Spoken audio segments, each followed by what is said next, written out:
When you're too tense, it's common sense to relaxez-vous. The more you earn, the less you learn to relaxez-vous. We French, you'll find, are more inclined to relaxez-vous. Relax, relax, relax, relaxez-vous. Welcome to NCAA Baseball Regionals, presented by Capital One. In this city, the last 4 months have all led to this. Good luck getting a ticket to watch the best college baseball team in the country, maybe in a long time. The Vols, the #1 overall seed for the first time in program history, and their NCAA tournament journey begins tonight as they play host to the 4 seed Alabama State. The winner of this one will get Campbell, the 3 seed, who blasted their way past 2 seed Georgia Tech. With that, we say hello. Thanks for joining us. Ben McDonald, Mike Monaco here with you. And Ben, you were eager to get a first look at this Tennessee team in Hoover. Now you have. Now they're here as expected, the #1 overall seed. Yeah, they didn't disappoint in Hoover either, winning all 4 of their ball games. And I don't know if I've seen a better collegiate team in over 30 years. That's how good Tennessee. You talk about the pitching. That's what really jumps at me in a year where everybody else's ERA went up, but yet Tennessee's ERA went down. Chase Burns, Drew Beam, Dolander, and of course Blade Tidwell you'll see tonight, all potential first rounders. It's an ERA as a team of 2.35, the #1 ERA in the entire country. You want to talk about offense? They got the offense too. 141 home runs on the year, #1 in NCAA baseball. They average 9.5 runs per game. That is the 3rd best mark. And oh, by the way, a team batting average of 304. It was a historic start for Tennessee in conference play like we've never seen before. They swept 5 of the first 6 series that they played in an SEC play. Yeah, to be sitting there at 18-1 in SEC play, they basically continued it all season. The 53 wins, the ERA, the scoring top 5 in the country, as you said, something a major conference team hasn't done since LSU was the champs in '96, and that is the goal for Tennessee. And the journey starts right now as the 1 seed here in Knoxville going up against the 4 seed Alabama State, the automatic qualifier out of the SWAC, and they have Conference Player of the Year Corey King, Ben, atop their lineup. Yeah, Corey King had an unbelievable year. 367, 14 long balls, 64 RBIs. He led the SWAC in hits, home runs, and total bases. So Blade Tidwell will have his hands full right out of the gate with Corey King. A veteran team that is confident coming here to Knoxville. We are set to go. This place is jammed. Got to be quite the scene tonight. The NCAA Baseball Regionals are presented by Capital One.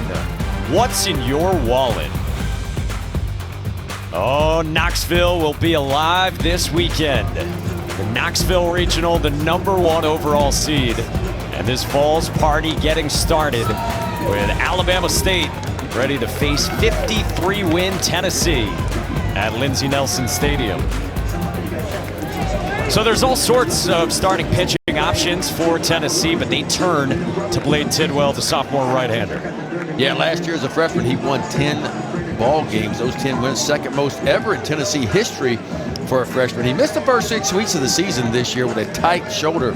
Made his comeback April the 5th was his first start. He has been building up, and now he sits right at the top of this very potent Tennessee rotation. You see the numbers on the year, 2-1 with a 2.5 ERA. It's a big-time arm. 94 to 98, slider, curveball, and a changeup, and he will certainly be a first-round draft pick in the July draft coming up just a month away. Corey King's ready to go. So are the Vols. First pitch swinging, and off we go in Knoxville. Now the big news, it is not Evan Russell, the 5th-year senior, catching for Tennessee. That news broke a little over an hour before the game. It's Charlie Taylor, the redshirt freshman who starts. The word from the team, Evan Russell not available for tonight's game. They said Tony Vitello will address his status in Tennessee's post-game press conference. So that looms over all of this. That is all we know for now. It's Taylor behind the plate catching Tidwell. Yeah, Taylor's making his 11th start of the year for Tennessee behind home plate.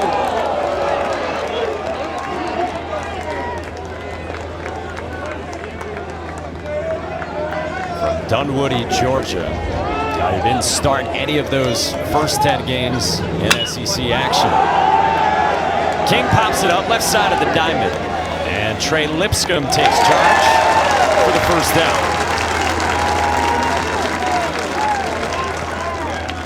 So King at the top of this Alabama State lineup. 34 wins, 23 losses. They went 20-8 in SWAC regular season action, and then they won the SWAC tournament in dramatic fashion over the weekend. 5 hours of play, 14 innings for the Hornets. Kyler McIntosh pops up the first pitch over to Luke Lipsius, and a couple of quick outs for Blade Tidwell. That's what Blade Tidwell does. He will challenge the strike zone. He will try to get ahead right away, and it's plus stuff. We've already seen the fastball up to 97, a really good slider. His best swing and miss pitch, though, is probably the slider. 45% of the time, opponents only hitting 214 off the slider, only 196 off the fastball, too. And it's a sinking fastball. He'll run that two-seamer down and away from the lefties, inside the righties, and occasionally he'll grab the four-seamer and elevate in the top part of the strike zone. Elevates with 98 there to Christopher de Guzman, the shortstop for Alabama State.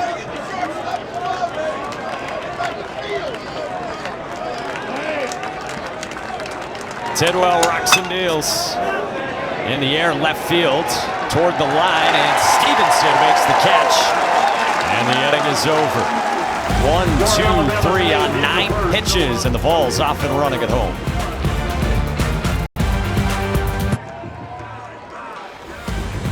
Quick work from Blade Tidwell at the top of the first, and now Tennessee coming up for the first time to kick off their Knoxville Regional. They will face Breon Pooler, the grad student right-hander, who all he did in the conference tournament, Ben, 170 pitches in 2 outings between Thursday and Sunday. Yeah, he was busy through game 1, of course, and then came in relief, over 5 innings of relief on Sunday in that long ball game, 14-inning ball game you mentioned. How about the year, though? 10 wins on the season, 3.1 ERA, outstanding. 84 innings of work. He can strike you out, 85 strikeouts. Fastball's 88 to 93. He'll sink it, four-seamer as well. A nice breaking ball to change up to go with it. And of course, he does have the experience. He's been a 2-year starter, weekend rotation starter for Alabama State. Against the Vols lineup that looks, as we said, a little bit different. Without Evan Russell in there, but still potent. 3rd in the country in runs per game, as Ben told you off the top. 9.3 per game, and they lead the country in home runs, led by Trey Lipscomb. Yeah, I mean, it's just top to bottom. Lipscomb had an unbelievable year. Could have been Southeast Conference Player of the Year, just missed out on that finishing second. But the numbers, I mean, you talk about home runs right towards the top, led the SEC in RBIs, and he's played in premium third base as well.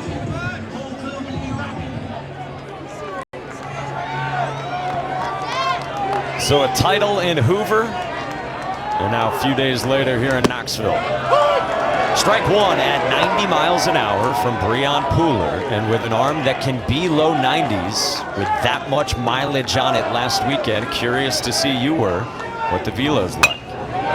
Yeah, and how long he can sustain that velo, too. Because, look, he's worked a lot of innings this year. 85 innings of work so far this year. And then you short rest him his last time out to get into the NCAA tournament. But you had to have him in that long ball game. But he's had 4 days off, so we'll see how he responds. Stevenson slaps it on the ground to second, and Dylan Espinal throws him out. And there's one away. Yeah, Jose Vasquez, the head coach of Alabama State, when we chatted with him on Wednesday, he said, I can't tell you who's going to be the starting pitcher. And he wasn't playing games with us. He said, just based on how Breon is feeling, I don't know if he's going to be able to go. And if it's not him, what Jose said, I might have to pray about it and get some advice from you, Ben, on who to pitch. Well, and look, we reached out to him yesterday, and he still didn't know. So it almost feels like it was a wake-up this morning type decision to see how Pooler felt. And of course, if you know anything about Breon Pooler, you knew if any way he could take the ball, he would. And so far, it's off to a good start for him. Now faces Lipsius, who whoops one down the right field line, a fair ball. All the way to the wall in the corner. McIntosh's throw, not in time. It's a first inning double for Luke Lipsius. Well, speaking of good years, Luke Lipsius has been outstanding. 6th year on campus, 310, 16 homers, 12 stolen bases. Boy, he gets a fastball mill and he pulls those hands in and gets the barrel to this one and laces it right down the right field line.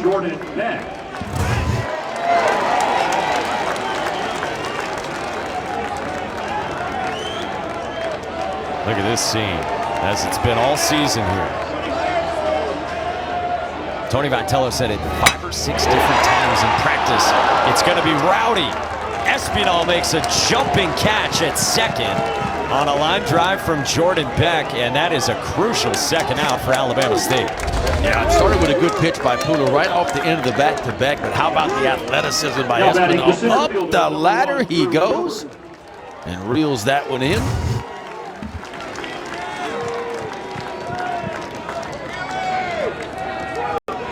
It's going to be crucial for the Hornets in this one. They were the best fielding team in the SWAC at right around 970. Yeah, this Tennessee team is the type of team you cannot give extra opportunities to, because if you do, it will come around. It will get you. You got to be clean on defense. You got to really pitch well. Hope you have your A game when you go out there. It's an experienced team. Drew Gilbert. Yeah, part of that experience.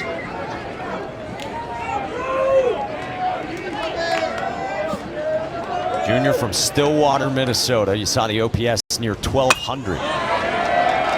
Pops this one up. He's coming off an SEC title game where he had the bases clearing hit against Florida. Homered as well. Drove in 4 for the Vols. Yeah, and for me, he's the spark plug of this team. You know, it's a typical, I don't call it cockiness, I just call it swagger. It's confidence is what Tennessee has. And why wouldn't you be confident with 53 wins? Gets under this one, left side of the diamond.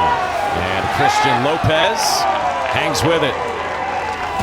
So a scoreless first for Breon Pooler with a rubber arm here in Knoxville on 9 pitches. It's astounding. Time is fleeting. Madness takes its toll.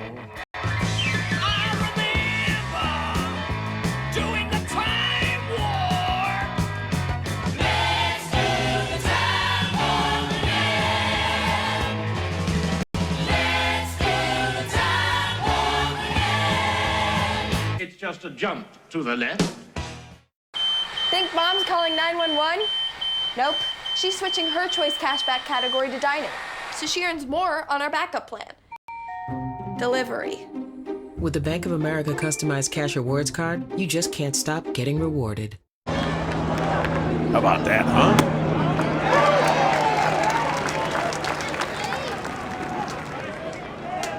How about Breon Pooler?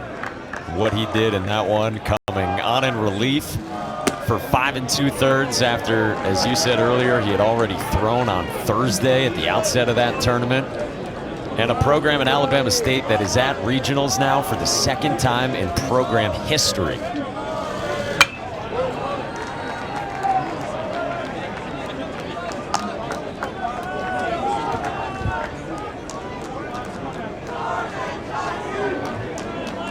Top seed in the East against the top seed in the West, in part of the celebration. And he said that it was over. It was exhaustion. Yeah, I mean, not only was it a marathon final game, but look, 3 of their 4 wins in that tournament were all 1-run wins. So they earned it. I mean, they earned it in some close ball games. Now they come here with their veteran group. This is the 4th-year junior catcher, Hunter May, 2nd team all-conference you see. In the cleanup spot with a full count against Blade Tidwell. Foul back.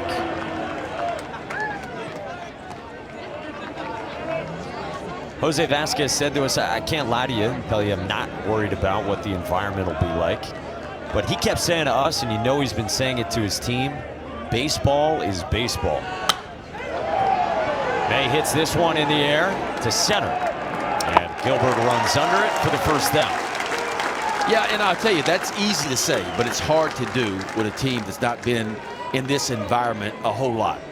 But the fact they got through the first inning, they got Pooler through the first inning, and he put up a 0 on the scoreboard helps a lot. Now you just hope they can settle in and relax a little bit. That's the idea of these tournaments, right? Game ones are always, to me, the toughest ones. It's a team that seems like they can relax a little bit and get into the flow of what got them here. Brings up Chris Lewis.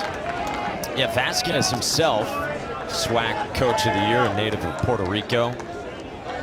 He said, for me, it's my 11th regional. It's these guys first. And he went through a long list of great guys he had seen when he's been in regionals before. Buster Posey, Pete Alonso, Yonder Alonso, Stephen Drew, Ryan Braun. He went on and on.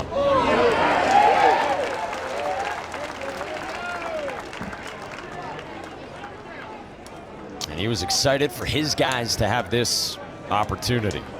Well, they earned it. They earned it. No swing on appeal down to third. I'd say Blade Tidwell's healthy. We've seen that fastball 4 or 5 times now, up to 98 miles an hour. All 6'4" of him, 210 pounds.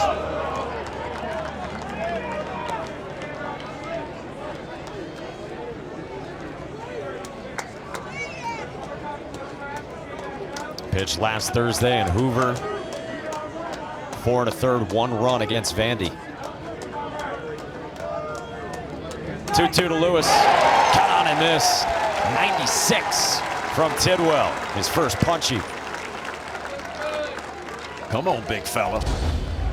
Boy, he can grab the four-seamer every now and then. He can do this to you. Right to the top part of the strike zone, and no chance at all for Lewis. That is 96 elevated. Good luck catching up with that. Brings up the second baseman, Dylan Espinal. Tony Vitello said to us about Tidwell, he looks like the same dude now. Took him some reps to get out there, for the breaking ball to get its shape, for the fastball to be the way it used to be last year, and to throw strikes consistently enough. He's that guy now. Yeah, there's your first changeup too at 88 miles an hour. Yeah, you know what? You hate to see a guy not take his turn, and he missed 6 weeks. But the truth of it is, he is peaking right now. Only 28 innings coming in, so the arm is fresh for him. And what a weapon this is late in the season. A lot of starting pitchers are starting to tire because of the accumulation of pitches and the accumulation of innings pitched. But yet Tidwell is kind of hitting the peak right now. He's at 30 even right now.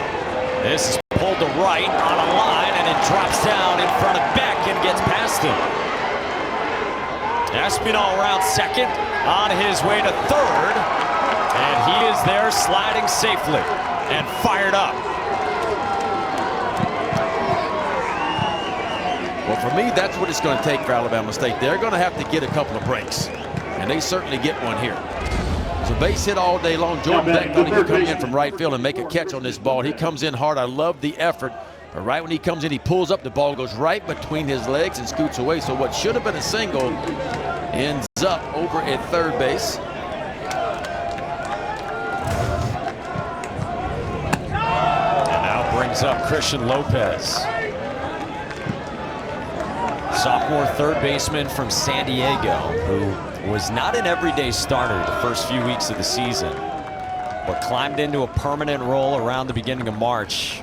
Very talented guy who has drawn some draft interest as Taylor goes out to visit.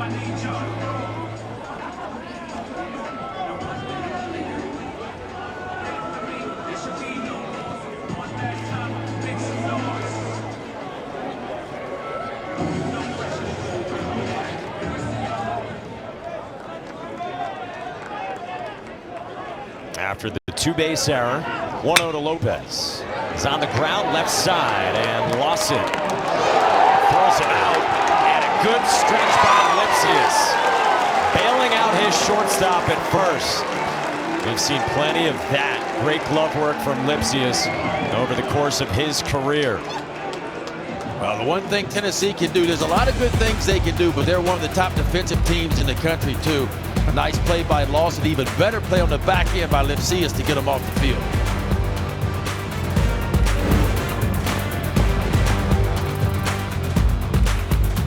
Across the country, businesses have had to adjust how they operate and make difficult decisions to protect their employees, customers, and communities. While we don't yet fully know where this road will lead, we do know you don't have to walk it alone. When you're ready, Cox Media's team of experts will be here to offer thoughtful perspective on messaging and media planning as your customers are evolving how they watch, read, and connect. We're here to help you navigate this together.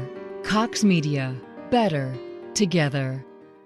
Across the country, businesses have had to adjust how they operate and make difficult decisions to protect their employees, customers, and communities. While we don't yet fully know where this road will lead, we do know you don't have to walk it alone. When you're ready, Cox Media's team of experts will be here to offer a thoughtful perspective on messaging and media planning as your customers are evolving how they watch, read, and connect. We're here to help you navigate this together. Cox Media. Better together. Back in Knoxville, we are in a review. And did Luke Lipsius stay on the bag or get his foot back on the bag before Christian Lopez was running down the line? Let's have a look at this. Yeah, the throw from Lawson pulled Lipsius off the bag. You can see the right foot is off the bag. But is the ball in the glove before he drifts off? Now he tries to go back to the bag. Right there, I think the foot might still be on the bag right there. But then he goes back for a double tap.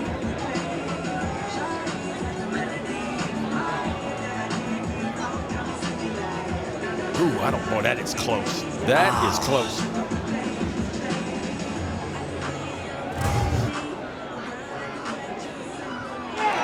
He's out. Call stands, not confirmed, but an out in the end for Tennessee. And Lipsius does pick up Cortland Lawson.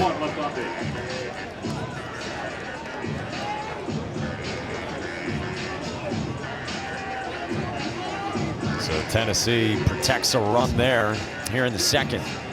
All right, well, it's day one, NCAA Regionals. We've got some headlines from around the country. Florida State led by their ace, Parker Messick, one of the best arms in the country, and an exciting regional in Auburn with a win over UCLA. Ben, the game we had, Campbell, those bats were impressive against Georgia Tech.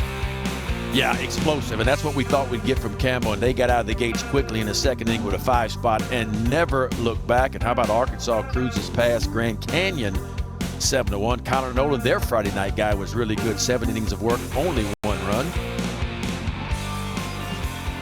You think about how this regional looks here in Knoxville. We've got offense aplenty because you know what you have in Tennessee. Georgia Tech and Campbell, they also are top 10 in the country in terms of home runs hit. And Alabama State, they've had a very good offense as well this year.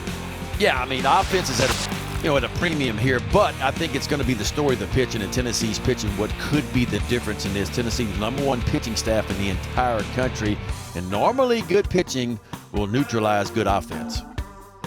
And so it's a question of how Tennessee does shape its starting rotation and therefore also its bullpen going forward. We've talked about the decision to have Blake Tidwell out there to open up this Knoxville Regional. You could have Dolander go tomorrow in a second game with a win, and there's a bevy of options, Ben. Yeah, and after Dolander, who we've already been told will go in game 2, then it's probably going to be Beam. Chase Burns kind of moved to the bullpen in Hoover last weekend, and maybe he projected the bullpen because it's a 2-pitch mix for him, but it is elite stuff. Fastball up to 98 miles an hour with a wipeout slider. And an elite bat, Trey Lipscomb. He singles to start the bottom of the second.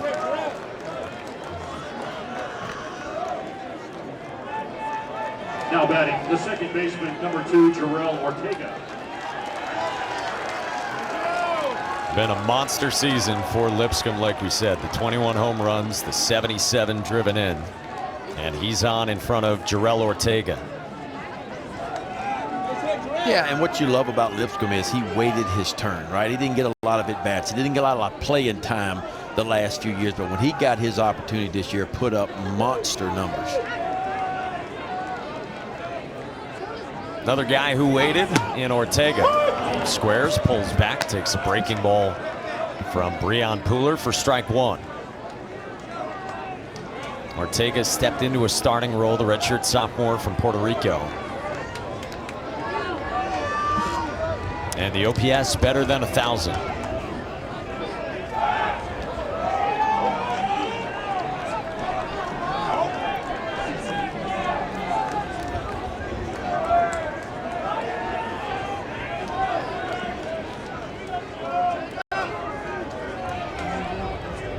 Pooler's 0-1.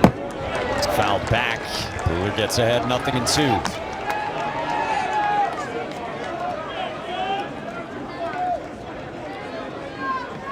You look back at the entirety of Breon Pooler's career. He threw an inning in the middle of April against Auburn. Otherwise, he has not faced an opponent anything like this, power conference-wise, in his entire collegiate career.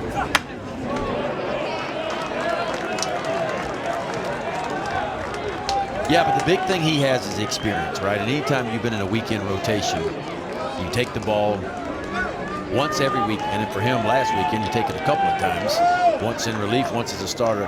It means something, and so far the moments hadn't been too big. He doesn't have the deer in the headlights type look. He's throwing strikes, he's trying to get ahead. Pulled toward left center field, that's a base hit, and it splits the gap to the wall. Tennessee strikes first here in the second, thanks to Jarrell Ortega.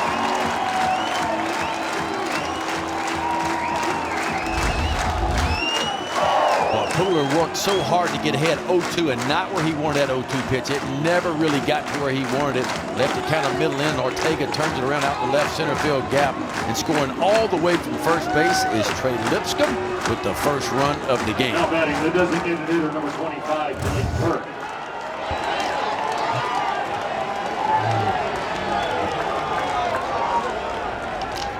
So 1-0 Vols here in Knoxville.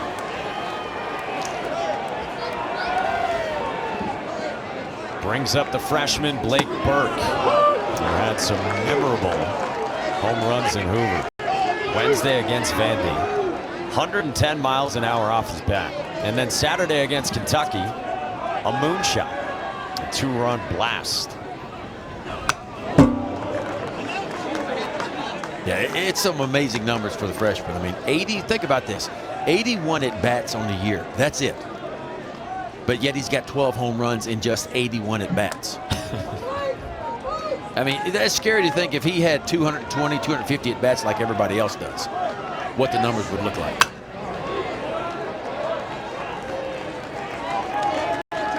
"29 hits and 12 home runs. You know, and when you look at Tennessee, it's almost looking like you look at the Tampa Bay Rays. It almost feels like the Rays are playing with more on the roster than everybody else. Tennessee has the ability to do that with the bench that they have. It's so deep they can match you up, and when they face a righty, they can put a left-handed heavy lineup in there, and vice versa. You know, and that's what makes them special, is the ability to match you up with players off the bench. It is a deep bench.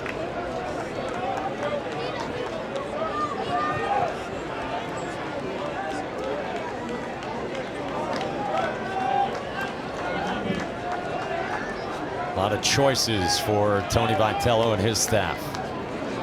0-2 to Burke. Hits it well. Left field with Williams back to make the catch on the track. We saw it in the first game earlier today, and you said it, any fly ball, you just hold your breath. Now batting the shortstop. Yeah, wind blowing out. Ballpark, not a big ballpark. You know, down toward right field and straight away left field. Now, you keep it in the gaps as a pitcher. You know, it's 385 out there in the gap, 390 straight away center field. You got some room out there. But down the right field or left field line, you kind of hold your breath.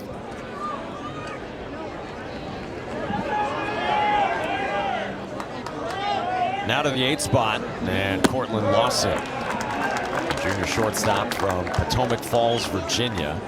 And Tony Vitello said to us this week, you know, someone asked him in Hoover, who's been the unsung guy. And he said to us, this all doesn't happen in SEC play without Lawson.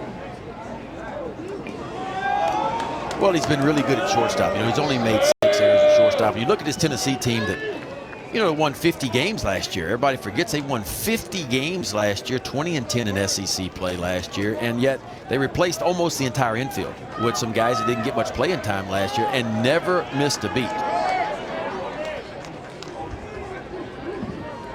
He has stepped in for the 5th-round pick, Liam Spence of the Cubs. 2-0.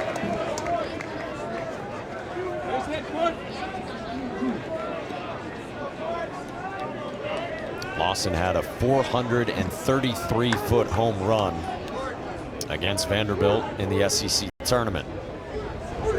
Hits this one well to center, hooking away but caught by Ian Matos. He's an outstanding defensive center fielder.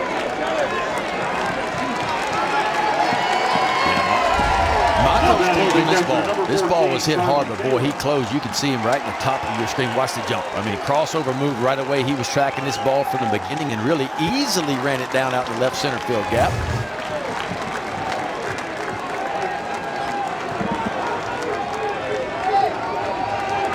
And he is all smiles.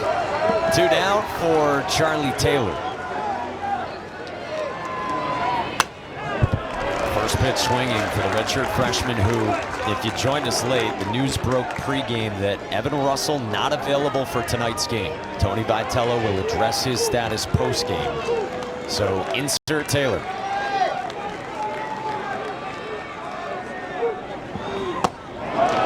Nothing in 2. Charlie Taylor only 31 at-bats on the year, making his 11th start. Most of those starts have been midweek type starts. With a man at second here in the second. It sails high. Doesn't tempt Taylor enough.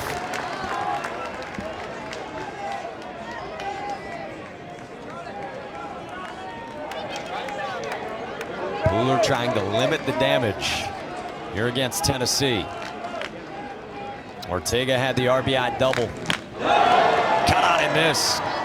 Good slider from Pooler to strike out Taylor and leave Ortega. But the Vols strike first and lead 1-0 after 2 in Knoxville.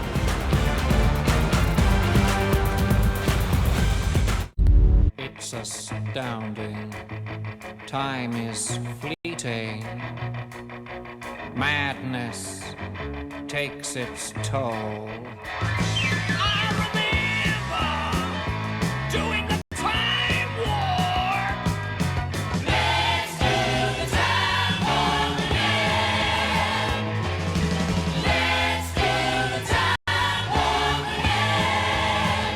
Just a jump to the left.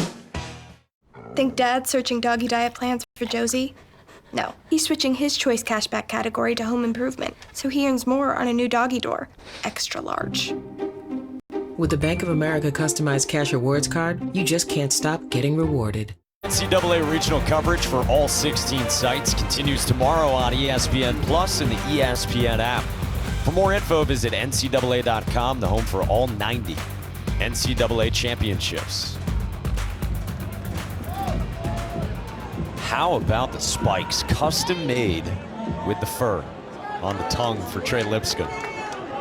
You better be able to hit if you're going to wear those, and he can flat out hit. I love it. Love it. We talked with Trey this week. We asked him about him. Same guy who has customized cleats for him before. And his guy texted him and said, quote, "I got some heat for you. Let me do something for you." And so Trey, when he opened the box on Wednesday, he didn't know exactly what it was going to be. Naturally, he loved them. Some of his teammates did. They also are trying to get their own custom cleats.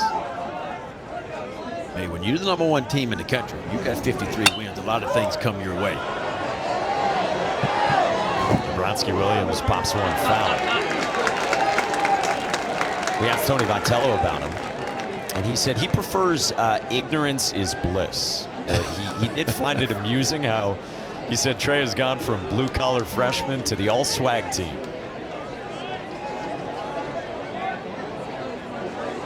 And yes, they say daddy on them. Of course. Blade Tidwell's 1-2. Bounced off of Williams. And he caught it. How about that? He lost something out of his pocket, but he caught the ball. You're right. This is hard to do. Full swing, and then you just catch it. Hey now.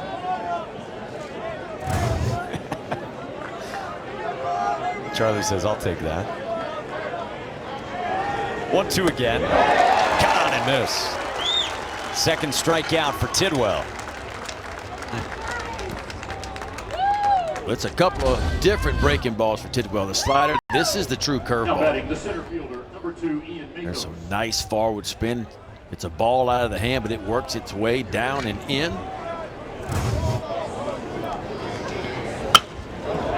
Now Ian Matos, first pitch swinging, serves one into center. And the 9-hole hitter and center fielder for Alabama State as the second hit of the ball game for the Hornets. Yeah, one thing you can say about Alabama State, they are aggressive at the plate. And that's what we heard about them. They will go up and hunt fastballs. If they get fastballs, they'll have some good swings. For me, Tidwell, going to have to use the fastball, but he's going to have to keep him honest with the off-speed stuff. A couple different breaking balls, a changeup for Tidwell. But you get the feeling Alabama's going to gear up, and they're going to look for that fastball. So now back to the top, second time through. Here's the sophomore Corey King. I told you, Conference Player of the Year. Led the SWAC in hits, in home runs, in total bases, and cleaned out all the hardware. Brought it back to Montgomery.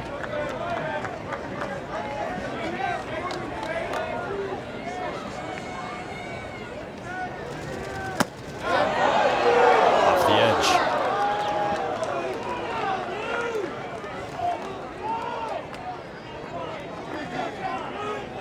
King came in after a year of junior college in Florida. They were aware of him out of high school. They knew he was a really good hitter, but he wanted to go the junior college route. And then they went after him hard from there. In on the hands, fisted to second. And Ortega there for out number 2. Yeah, and I love the junior college route. I mean, a lot of kids come out of high school, right? They want to go D1, be able to tell everybody I'm in a D1 school. But the truth is, you can develop if you go to junior college. You get a place to play. You can go get those valuable at-bats, get 250 at-bats in a season. Then if your performance speaks for itself, you'll have the opportunity to circle back to a D1 school. And that's exactly what King did. And starring for Alabama State. Well, it's now 10 out of 11 first pitch strikes from Blade Tidwell, as he dealt in a breaking ball to Kyler McIntosh, who popped to first his first out.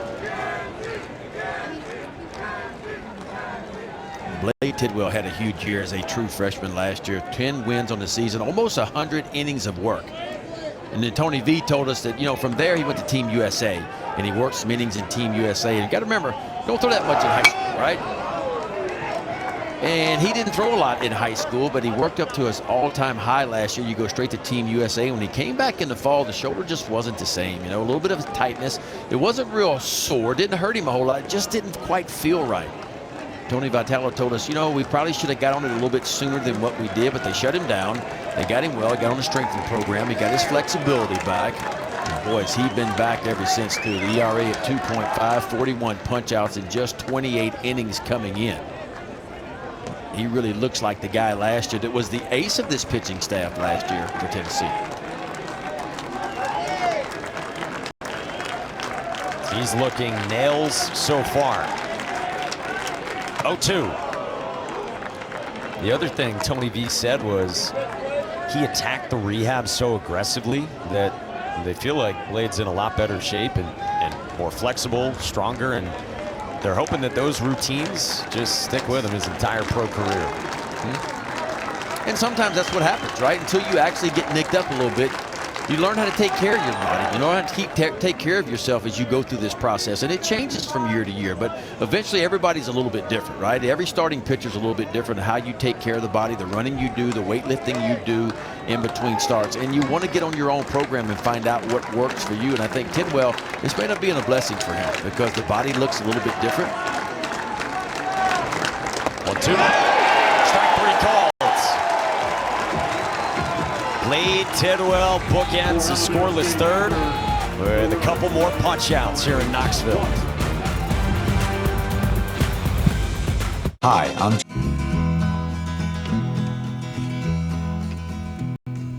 'Twas in another lifetime, one of toil and blood, when blackness was a virtue, the road was full of mud. I came in from the wilderness, a creature void of form. Come in, she said, I'll give you shelter from the storm.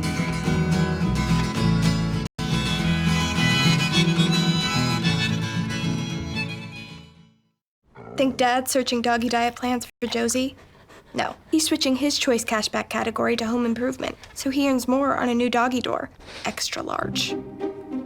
With the Bank of America customized cash rewards card, you just can't stop getting rewarded. You go back to the summer of 2017. It's 1:30 a.m. one night.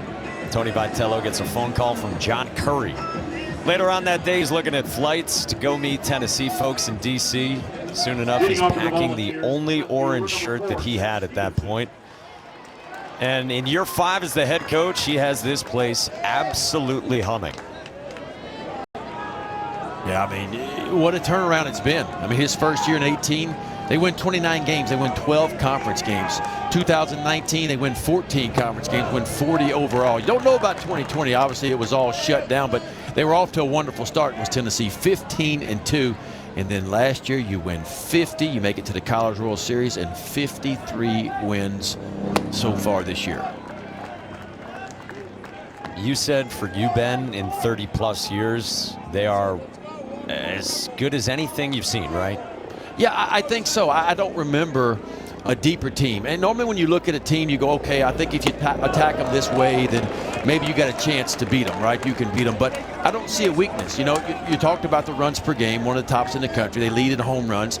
The pitching staff is a pitching staff like I've never seen. I mean, you talk about 4 potential first-rounders on that staff. And, oh, by the way, a guy at the back end back there that's been up to 105 miles an hour this year. This is really not even your closer. He's a guy you use towards the back end, but Revin Walsh is the closer back there, you know. And then you start looking, well, maybe they can't play defense. No, they're the 8th best defensive team in the country.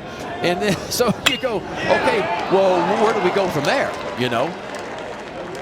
Seth Stevenson lines out to Christian Lopez for the first out here in the last of the third. Now batting the first baseman, number 40. So it's been fun to watch, you know, and the start they got off in SEC play, which is typically the toughest conference in the entire country. I mean, look, when you sweep 5 of your first 6 series in the SEC, that's loud. I mean, that is really loud. There's Ben Joyce. 105.5. Think about this. He's not the hardest thrower in college baseball. He's the hardest thrower in the world. Like, there's nobody, no big league guy's been up to 105.5 this year. It's crazy. And you feel like 106 is coming, perhaps at some point. Well, in this environment, and we will see him at some point in time in this regional, obviously. It's no telling what it's like. It's a vapor trail when it leaves his hand.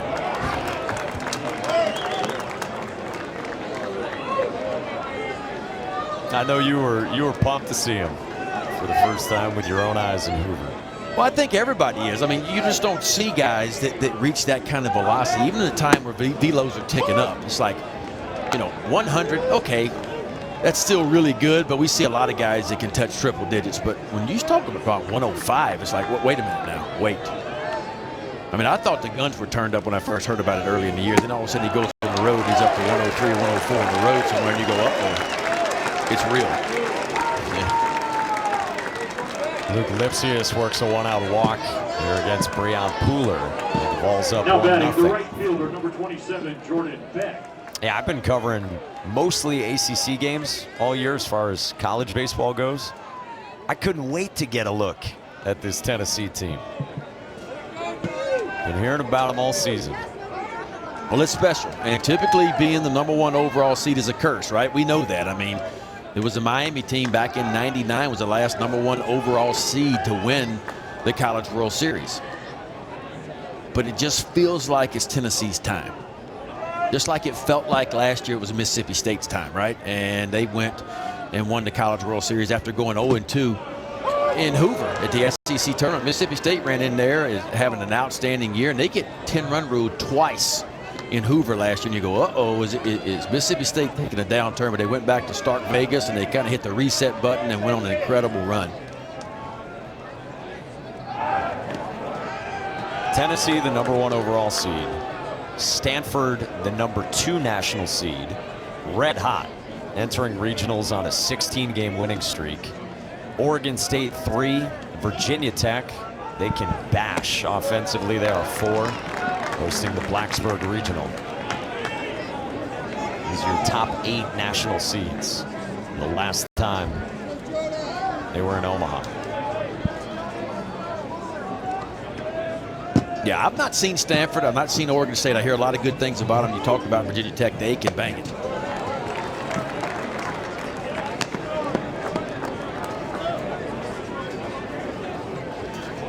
Well, speaking of guys that can bang it, Jordan Beck with a 2-ball, 1-strike count from the right fielder from Hazel Green, Alabama. Line to second his first time. Takes low from Pooler.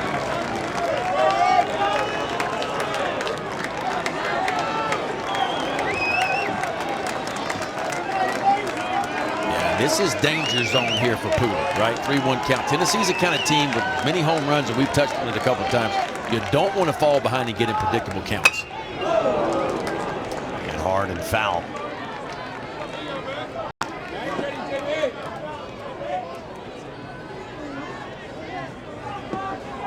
Pooler's been in 3 straight 3-ball counts. Up and over 40 pitches now on this Friday night in Knoxville.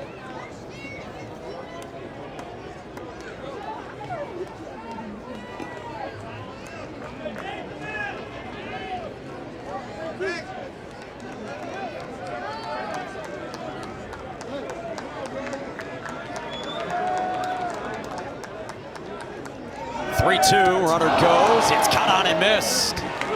Throw down to second is not in time to get Lipsius, but a big second out on a strikeout for Breon Pooler.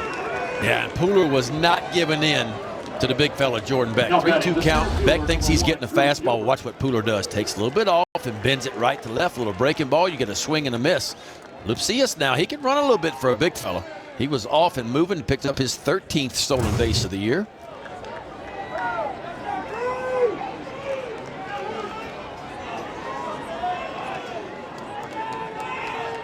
So 2 down for Pooler, but a man in scoring position for Drew Gilbert.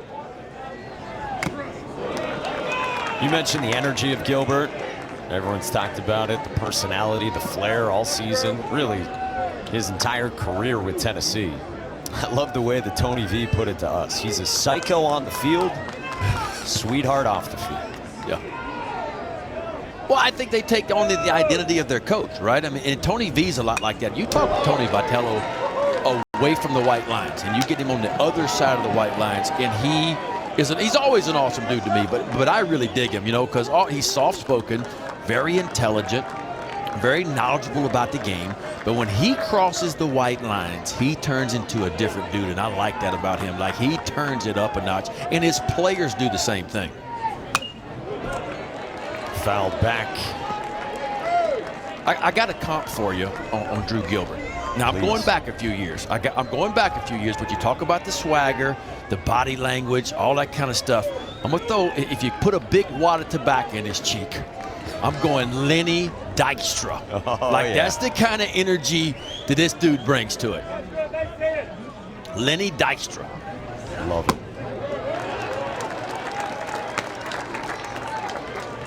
Because I'm going to tell you what, my man can bat flip it with anybody. And remember this game last year? The bat flip heard around the world in Tennessee's opener of the Knoxville Regional last year. Swept on the ground first, fair for Lewis to tap the bag and end the inning. It's 0 for Breon Pooler. He leaves Lipsius in the third. Here's to the... It's astounding. Time is fleeting.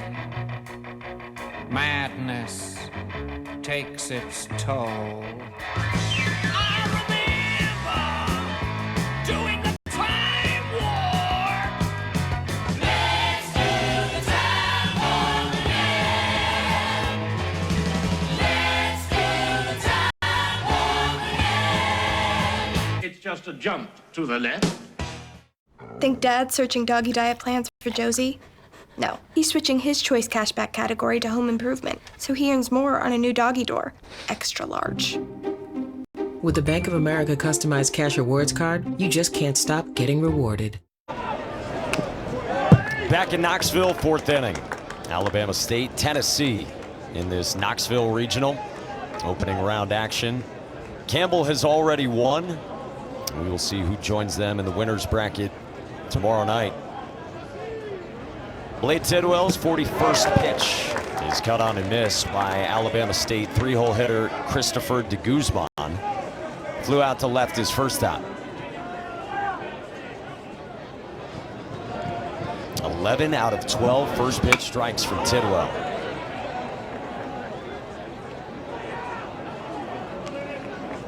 Yeah, we're starting to see a few more off-speed pitches, and I think Tidwell saw what we saw early. Alabama State hunting those first pitch fastballs. They didn't let hardly any of them go by, so now he's starting to change speeds a little bit to get ahead. 0-2, spiked.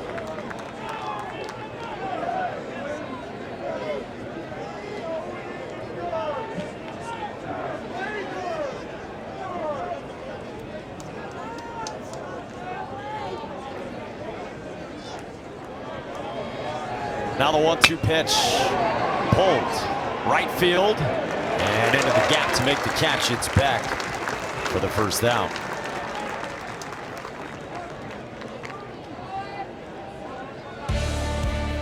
Well, SEC Now's coverage, 11 o'clock Eastern tonight here on SEC Network and the ESPN app.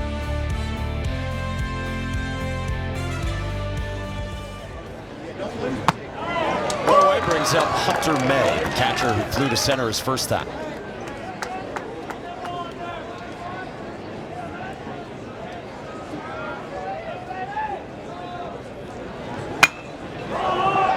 This is popped up left side. And Lawson takes charge for the second out.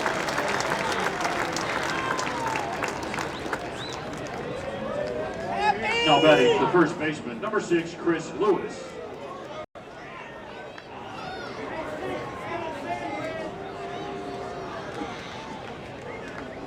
So a couple quick outs here on 7 pitches in the 4th for Blade Tidwell. And now Chris Lewis. Chris Lewis hadn't homered all season until the final weekend of the regular season. He hit 2 that Friday in the middle game of the series against Alabama A&M. So he got hot at the right time. Guy who's been a 4-year starter for Alabama State. Jose Vasquez said he gives us a good at bat every time he steps to the plate. Very competitive in the box, high OBP.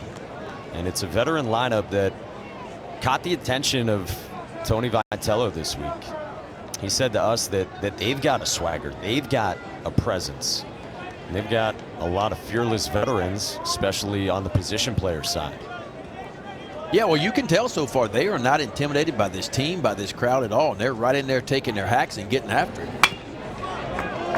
Tugged foul, 2-2. And that's what veteran teams will do to you. You know, you've been around the block once or twice. And they're no different than a lot of college teams out there. You know, veteran lineups, guys that have been around a little bit.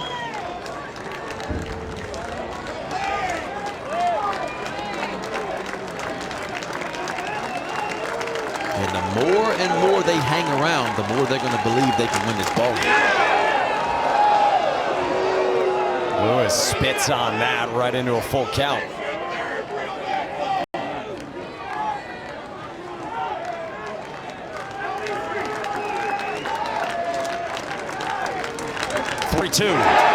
Strike 3 calls. Fourth punch out for Tidwell. Into 1, 2, 3, fourth inning for the big right-hander.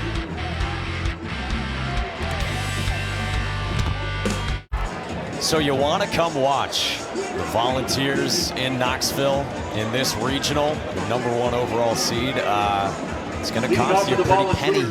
Highest average ticket prices of all the regionals across the country. This one's sizable. You better ask the boss for a little overtime work. 323, wow.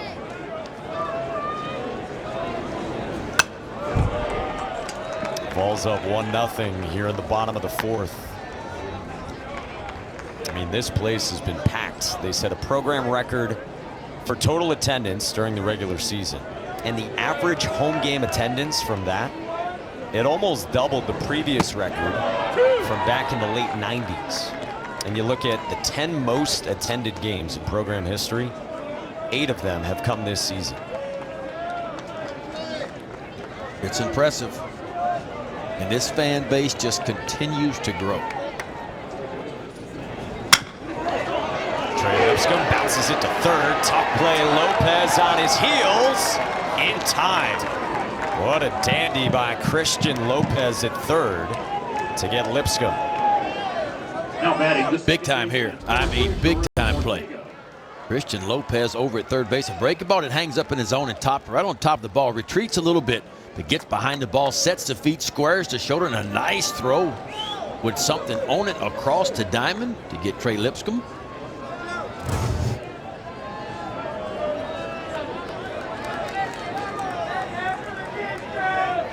This Alabama State defense, #1 defense in the SWAC.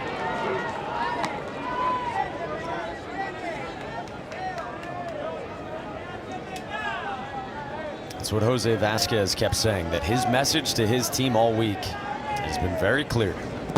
Impossible to simulate this atmosphere, but he felt like they'd be ready mentally despite that, and that baseball is baseball, as he kept saying. Yeah, we asked him, you know, after such an emotional 14-inning win game to get into the NCAA tournament, 3 games out of 4 you win by 1 run. You know, what would be, where would your team be? Were they mentally or physically tired? They certainly doesn't look like they are.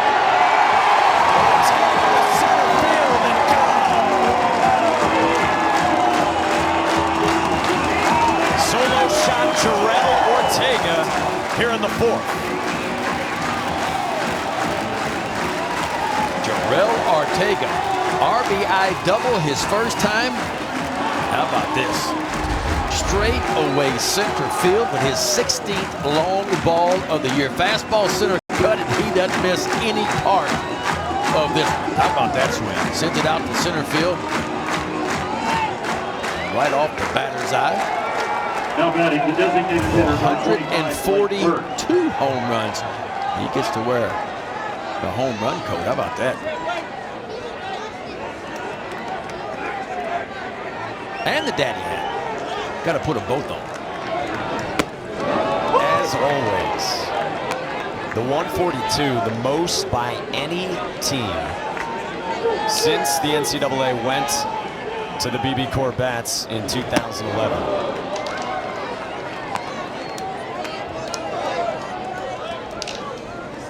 Yeah, and that's what's scary for me. You know, is you're in the BB Corbett era, and yet this is the 11th best home run mark in the history of college baseball.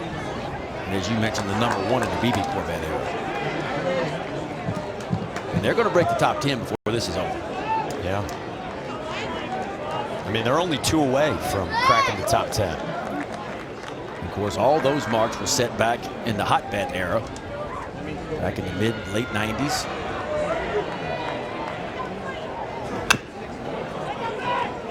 Chop foul by Blake Burke. I loved when you asked Trey Lipscomb about the fur coat. He said, you want the funny story or you want the real story? You said, I want both. Give me both of them. I want to know about it.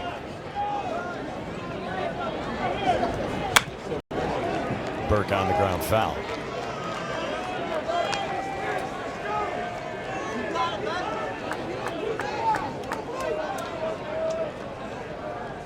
once Evan Russell put it into Groupney, they all said, yeah, this is pretty cool. Burke, did he reach out at that? Yes. He strikes out.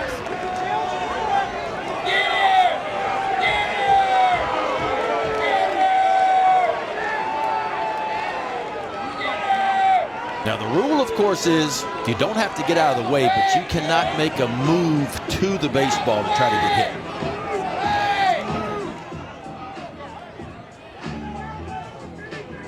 And it looked like to me Burke made a move, but what I think Burke is trying to say is, yeah, I might have made a move to it, but the ball did not bat. Should be a foul ball.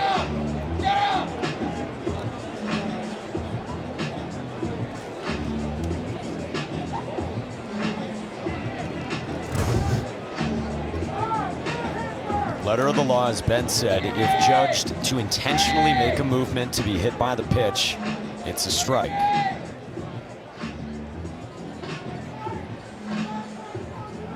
This is reviewable by coach's challenge at this point in the game.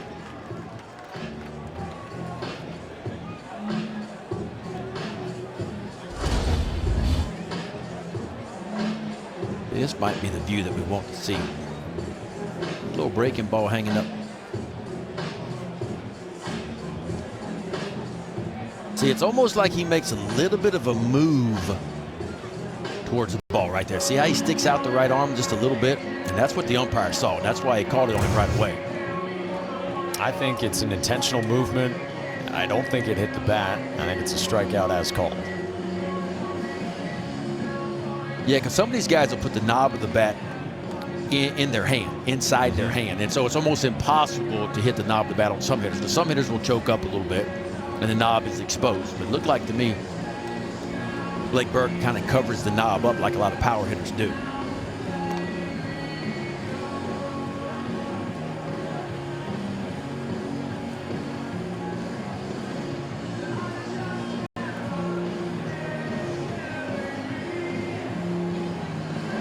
Yep, call is confirmed. So Blake Burke strikes out and there's two gone.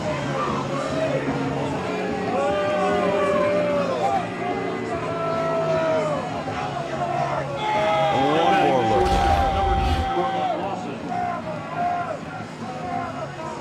Hands are covered up the knob of the bat, but watch this last move. Right there, kind of sticks it out. That's what'll get you in trouble.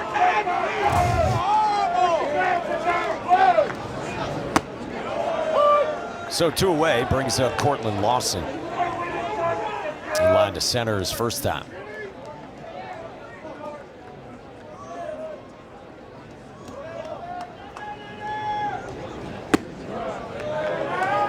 Pooler now over 60 pitches tonight.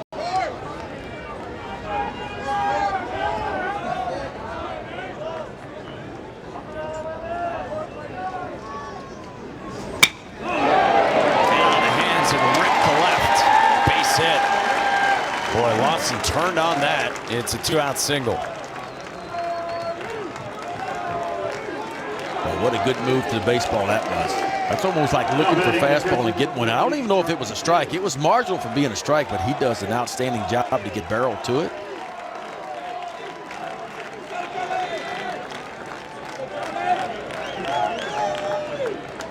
And all smiles from Lawson. Well, brings up the guy who, when he got announced pregame, the loudest ovation belonged to Charlie Taylor. A knowledgeable fan base, knowing who was getting his 11th career start unexpectedly tonight.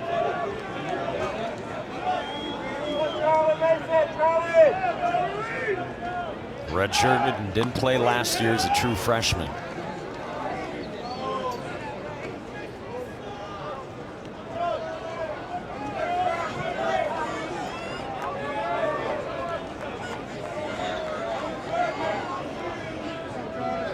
Pooler deals. Taylor in the air. Center field.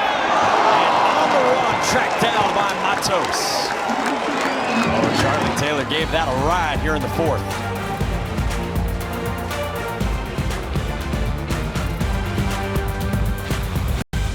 With ButcherBox, you get 100% grass-fed. Welcome you back to Knoxville, Tennessee.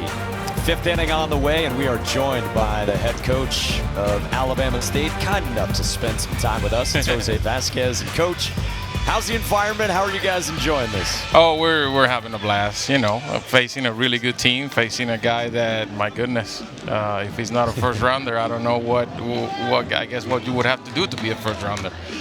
95 to 98 with a 3-pitch mix right now, and you know we're competing. We'll see if we can do something with what he has. Hey, your guy Brian Pooler, he's been good too now, and coming off a little bit of short rest. I know he had a big weekend last weekend in the conference tournament, but he's looked pretty good so far. Oh well, you know I expected that. You know, like I said, man, Brian has done everything right since he arrived at Alabama State. So I'm just very, very happy for him. He's competed since he came to us and became our number one, and once again he's gonna leave it on the field and he's gonna give us everything he has, and so far he's doing that. Jose, thanks a lot for the time. Thank you. The 6th-year head coach, this year's SWAC Coach of the Year. He said the good luck charm, by the way, his mother Mary, because this recent SWAC tournament, it was the first time she had been at a conference tournament that he's been coaching in. And so he told her she's got to be at all of them in the future. Dylan Espinal grounds out to Lawson to start the 5th. Yeah, that was a wonderful story he told us, you know, and yeah, Now batting not that baseball players are superstitious or anything, or coaches, so yeah, I have a feeling she's going to be at all the conference tournaments from now on. He's just a joy to talk to. Yeah, he really was. You know, the energy that he has, excited for his team, excited for his young men to be able to experience something like this. Like you said, this is his 11th one. 10 of them as an assistant coach, his first as a head coach. So he's kind of been there and done that before, but this bunch has not, so he's excited for his group. Christian Lopez rolls one up the middle, past the dive of Lawson into center. And it's the 3rd hit for Alabama State. Now batting the left fielder. One thing you've seen from Alabama State so far, they can turn around some fastballs. And when Tidwell has made some mistake with his fastball left in the middle part of the plate, even though it's been in the mid-90s, they've been able to get on it and turn it around.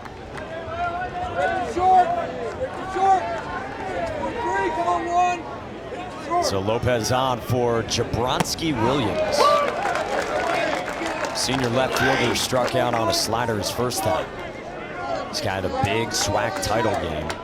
2 for 6, tripled in the 4th inning. Very athletic, and he's got power, as you see down there in the 8-hole. Guy, last year he was all-conference first team.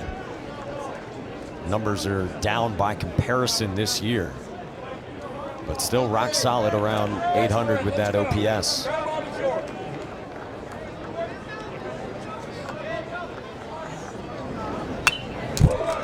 Foul back.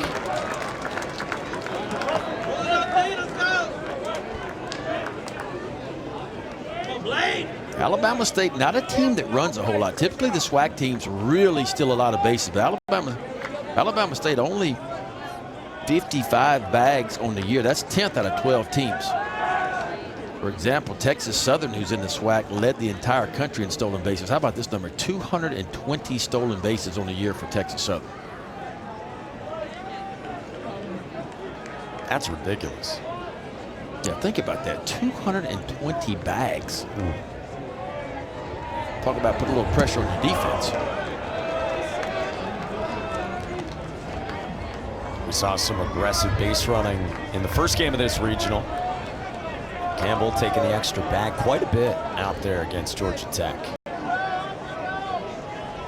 Yeah, I tell you what, I was impressed with Campbell. I mean, the way the situation, I mean, yeah, they hit 4 home runs. They banged it out of the ballpark, but the situational hitting was really good.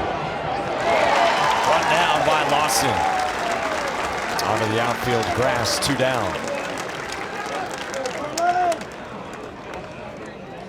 Now batting the center fielder, number 2, Ian Matos.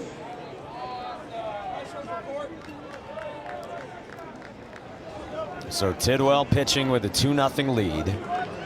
And now 2 outs against the 9-man Ian Matos. Yeah, Tidwell's been pretty efficient too. You see the pitch count at 61 only.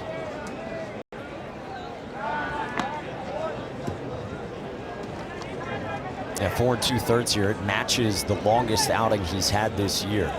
And only 2 times before tonight had he gone longer than 4. 84 pitches is his high. He did that against Georgia on May the 13th.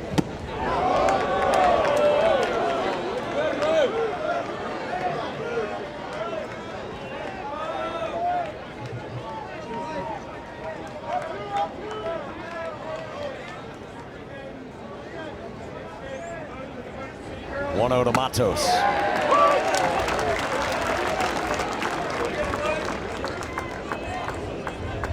How about that? You throw mid-90s, you get behind in the count, and just spin a little slider right on the outside part to even the count. Yeah, how about slider to start to the 9-hole hitter? To your point, Alabama State has turned around some fastballs. Yeah, I mean, it's heavy fastball slider. You're talking about 88% of Tidwell's pitches either going to be a fastball slider. He uses that fastball about 54% of the time, the slider 34%. Line, center field, and right at Gilbert. Struck well, but harmless to Tidwell in the end. Halfway through, Tony Vitello with us on the other side.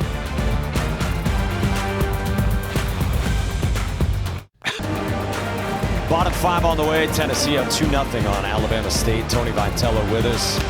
Coach, through 5 innings, Blade Tidwell, your thoughts? He's done well. Basically what we've looked for out of him from day one is to get in a rhythm and kind of get back to being who he is. And you never know, with all the work he put in when he had time off, just in the training room, relentless in the weight room, and bought all kinds of gadgets and everything, you wondered if you get a better version of Blade. But you could argue that in some outings. Regardless, all we want is Blade Tidwell because it's a pretty good one, and his teammates love competing behind him. Well, I tell you, Breon Pooler now, he's been pretty good coming back on short rest, couple of outings in their conference tournament, but he's been pretty sharp so far. Yeah, people wasting their breath, if you know anything about him, which I don't know that much, but I know enough. Wasting your breath talking about the pitch count from last weekend. He got to that pitch count for a reason. He wants the ball, his team wants him out there, and he's not scared to compete. So I've seen nothing but similar stuff. If anything, he was probably uptick with the stuff a little bit early in the game, and now just like our guy, he's out there competing. Tony, thanks a lot. You bet, guys. Thank you. Yeah, so maybe too much discussion about pitch count. He has watched Pooler throw well so far as we go to the bottom of the 5th. So Stevenson rolls it left side, base hit. Top of the lineup for Tennessee is on to begin this last of the 5th inning. And you'll see this veteran lineup for Tennessee. What kind of adjustments will they make as they begin the 3rd time through the order facing Pooler?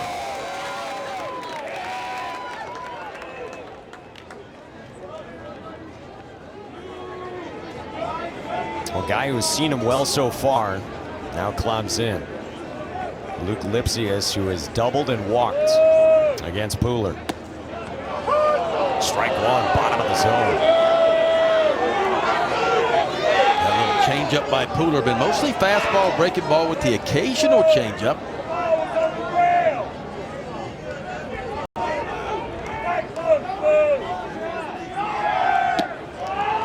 Bounced in, runner goes, the throw late. Stevenson uses his speed and swipes second. Seth Stevenson, 21st stolen base of the year. Watch this jump. I mean, a good 4 or 5 step before the ball even came out of Pooler's hand, and he's easily into second base. Tennessee will steal some bases. That's 74 now in the year. That's the 4th best mark in the SEC.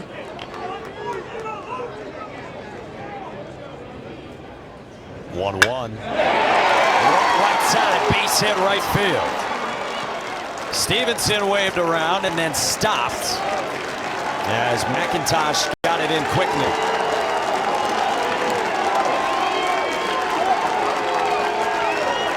Well, here come the balls. 3rd time through the lineup, you got to do something a little bit different because they know how hard the fastball is, and the ball left right in the center part of the plate. And you're right, McIntosh, the right fielder, does an outstanding job. Charges this ball, quickly gets it in to hold Stevenson at 3rd base.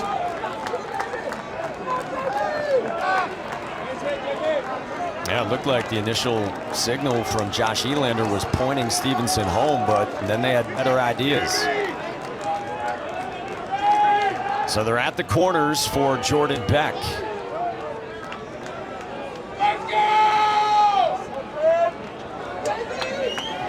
Nobody out, 5th inning.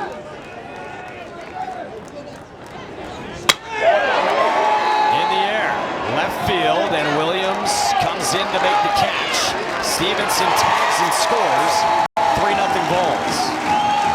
On a sac fly from Beck.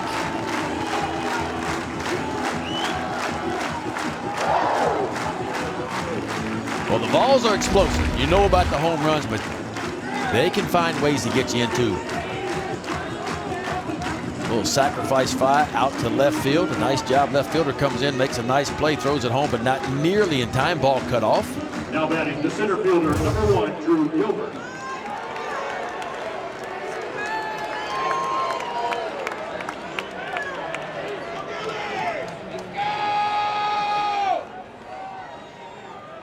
And now Drew Gilbert. He has popped to third and grounded to first his last time. That ended the 3rd inning and stranded Lipsius. Strike 1.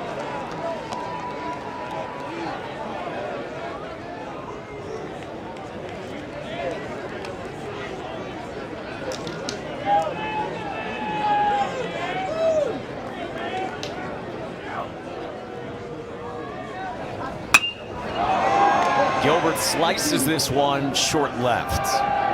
Williams in, 2 down.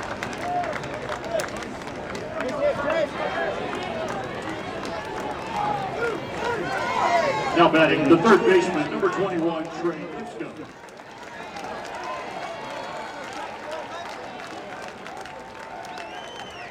Now Trey Lipscomb. He has had the breakout season. Stepped in at third base following the All-American, the 3-hole hitter Jake Rucker. 7th round pick of the Twins. And you asked Trey pretty simply, Ben, why do you come back? Yeah, you know, he knew he had a chance to be a starter, and he waited his turn. And I love that about this kid. You know, in a time where, you know, if you can't play right away, a lot of kids are hitting that transfer portal. They want to go somewhere where they can play right away. But he put his time in. He said, you know what? I've worked too hard, and I want my chance to shine. And he has shined this year. Led the Southeastern Conference in RBIs, right at the top in home runs.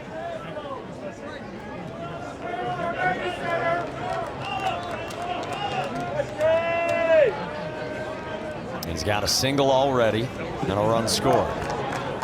And Tony Vitello said to us, you know, I'm not going to go out and say that he's going to go out and kill it this weekend, but whenever Trey Lipscomb gets undermined by people, Tony said, whenever maybe he should have played more, or perhaps could have been SEC Player of the Year or Co-Player of the Year, it seems to light a fire under Trey Lipscomb.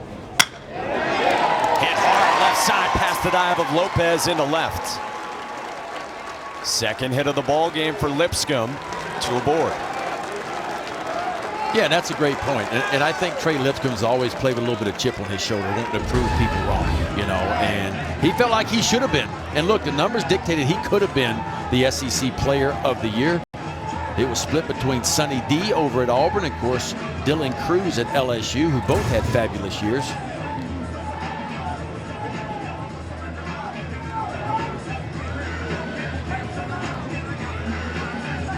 And Lipscomb was right there in the mix, too.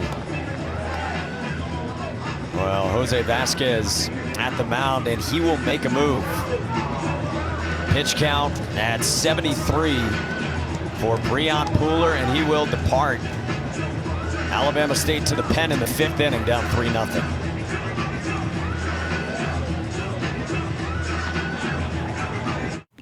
A young man that has poured his heart into this program for 4 years at Alabama State after starting his career at junior college in his home state of Alabama. And the Huntsville native exits. Breon Pooler 4 2/3 against the best team in the country. And Peyton Harris takes over. Yeah, I thought Pula was outstanding. I mean, you talk about a guy that accumulated 13 innings last weekend in the conference tournament start, and then a big-time relief appearance to secure that NCAA bid for Alabama State. He poured his heart and soul into what he had today against the best offense, or one of them, in the country. Just out of gas after 4 2/3, but only yielded 3 runs so far. Didn't hurt himself. Only 1 walk, 3 strikeouts. It'll be up to Peyton Harris, who has been one of the best, if not the best, out of this bullpen for Alabama State. Yeah, a guy who in the past has been all conference. Like last year, this year, all SWAC second team choice. Mixes his looks, he adds and subtracts. He can control the running game very well, and the numbers, they simply don't lie. No, 47 strikeouts and 53, that is a good number. Now, 31 walks, a little bit of a concern for him, but when he is on, he is really good. All you can do is look at the ERA, 2.1 ERA. He'll be up to Peyton Harris here to stack some zeros.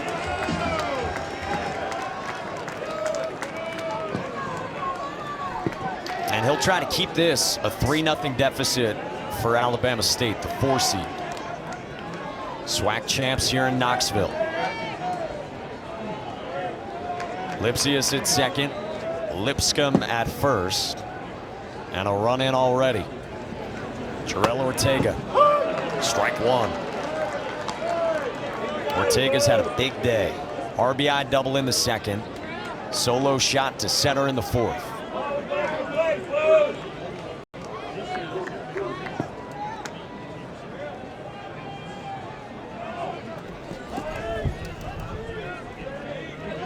Harris is 0-1. Cut on and miss. Fastball at 88. Yeah, slowed it down with the first pitch breaking ball. Then the fastball at 88. But Ortega on the year, hitting .418, runners in scoring position.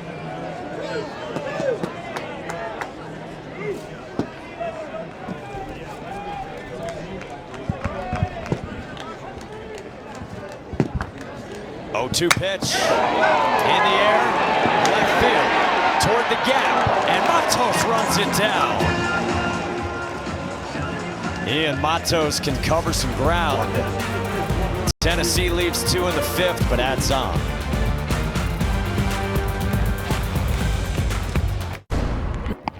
The NCAA Baseball Regionals are presented by Capital One.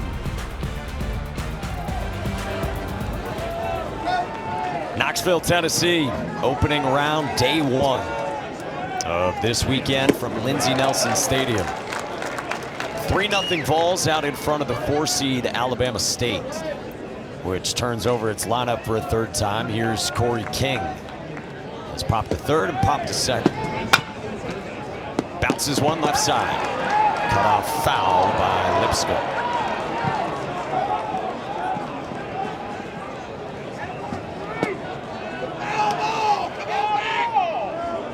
Well, the bracket here, you've got Georgia Tech, the 2. A little thin on pitching. They threw John Medich earlier. They still have Marquise Grissom Jr. We'll see if he, in fact, or Chance Huff starts tomorrow in the elimination game at Campbell.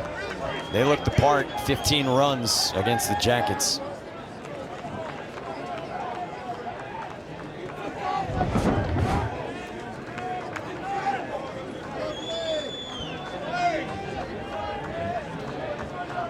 Corey King thought he had an infield single. Now he tries to check.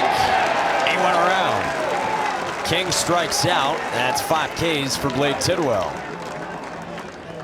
Blade Tidwell has gone to the all-speed stuff as of late. Didn't take him long to figure out what Alabama State's approach was going to be, and that slider has been really good. You can see it starts in the zone. It looks like a strike, but he bends it down and away for yet another strikeout.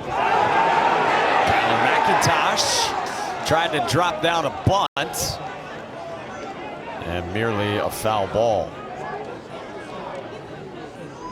Yeah, the ball hit him after it hit his bat, but he was still in the batter's box, so just a foul ball. Of course, if it hits you, if you're out of the batter's box, it would be an out. Home plate umpire Sal Giacomantonio, Ben's favorite, was all over that. Say that 10 times really fast. Giacomantonio. Giacomo.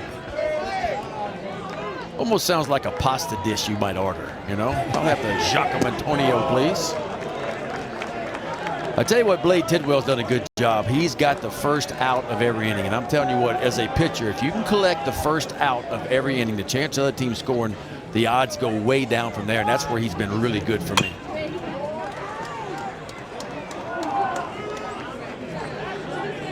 And as he works into the 6th inning for the first time, still holding the velo. That was 97. Oh, this dude's a horse. I'm telling you, he is a horse all day long. And he's just still getting built up. Again, the season high pitches for him is 84. Cut on and miss. Back-to-back Ks for the first time tonight for Blade Tidwell. Yeah, he's got that slider going right now. Anything turns that fast ought to have a blinker on it. I'm talking about right to left in a hurry.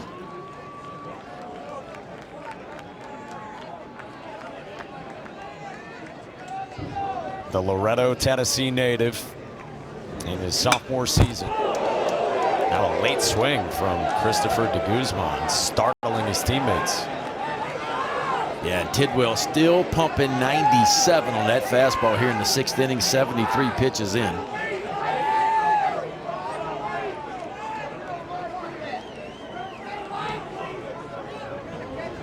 Here's 0-1, up and away at 95.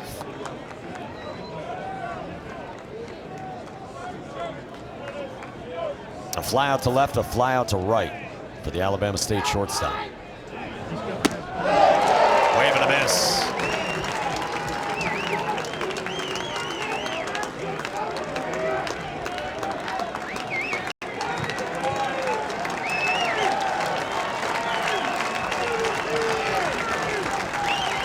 Tidwell trying to punch out the side.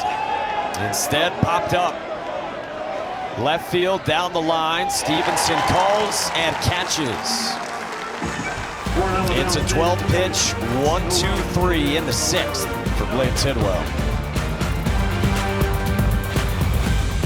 It's astounding. Time is fleeting. Madness takes its toll.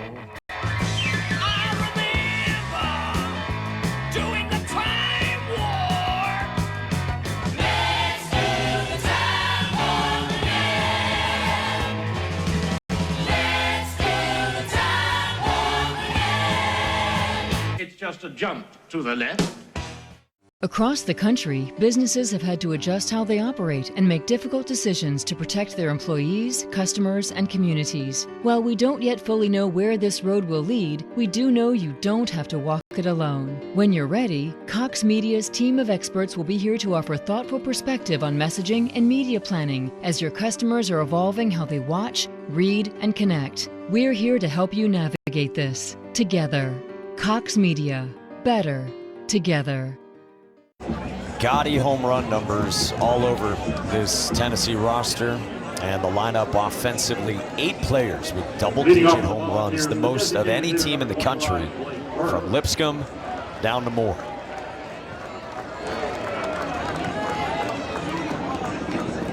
Yeah, Tennessee banged out some home runs last year too. Now 98 of them last year, but this year off the hook 142 long balls now.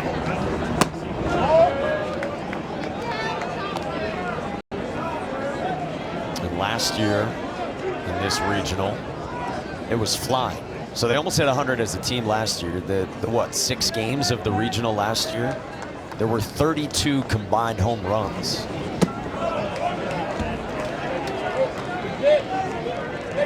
We think we're going to see a lot this weekend. Yeah, I think so. I mean, look, day one, you're going to see everybody's best pitcher typically, right? And as the pitching start to get to those Saturday guys, Sunday guys, and maybe some midweek guys at some point. Now, Tennessee a little bit different because they're a little bit deeper than most.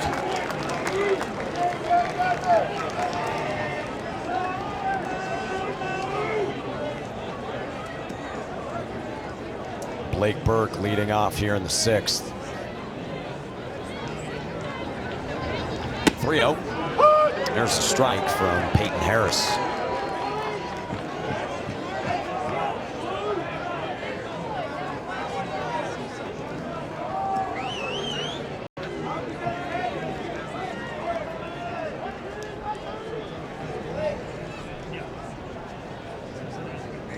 is 3-1. Just misses the outside part of the plate. Leadoff walk to start the 6th. Hey, ESPN is the home for the NCAA College Baseball Regionals for around-the-clock multi-game coverage, scores, highlights. You can scan the QR code below.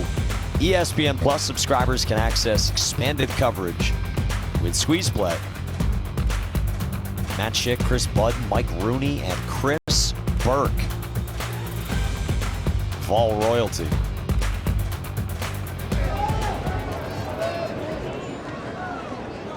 Here's Cortland Lawson. Lays off the slider.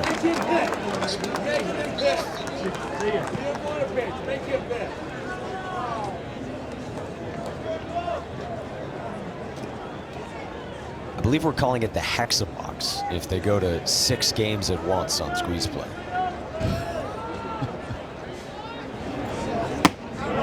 It's a little more safe to say than alternatives.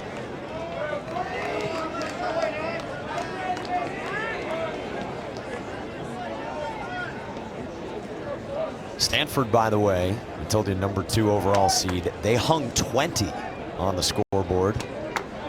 And their opener, a win over Binghamton. Bounced in, 2-1.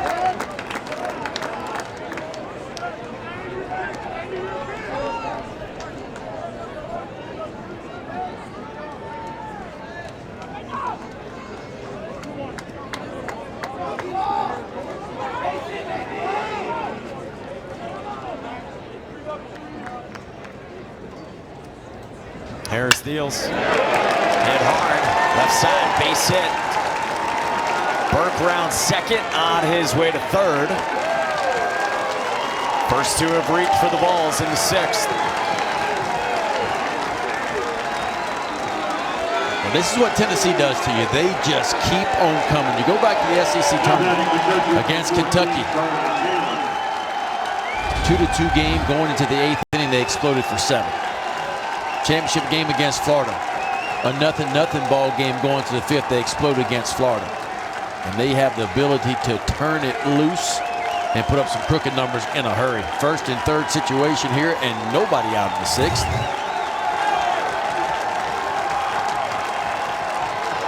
And look at the crowd's reaction for Charlie Taylor.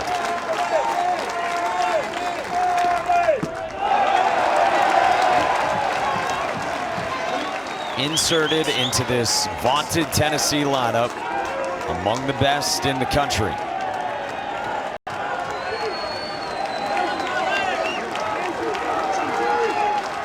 Boy, Taylor almost added to the home run total his last time in the 4th. Takes a strike. Yeah, Taylor's been good. He's been good behind home plate, too. I mean, Evan Russell's outstanding, but Charlie Taylor has held his own behind home plate. Blake Tidwell, not an easy guy to catch. A lot of movement on that fastball, a couple of different breaking balls, but he has been solid behind home plate. You're right, just missed a home run his last time up.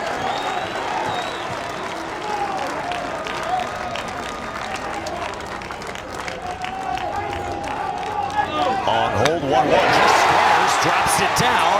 Burke to the plate, he scores. Charlie Taylor contributes, and it's 4-0 Tennessee. Well, Tony Vitalo pushing all the right buttons right now. You hear a lot about Tennessee and the home runs, and why wouldn't you? They lead the country, but they can do this to you. They can manufacture runs. They can play a little small ball with you, 1st and 3rd, and nobody out. You get Charlie Taylor to the plate, who doesn't have a lot of at-bats this year. So he says, you know what? I want you to push one on the ground. I want an insurance run here as we get towards the back end of this ball game. It's perfectly done by Charlie Taylor.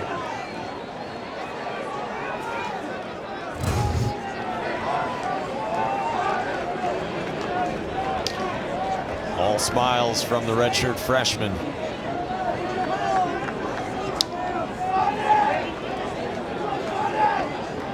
So 4-0 with that insurance, and back to the top for Seth Stevenson. Bunts one foul.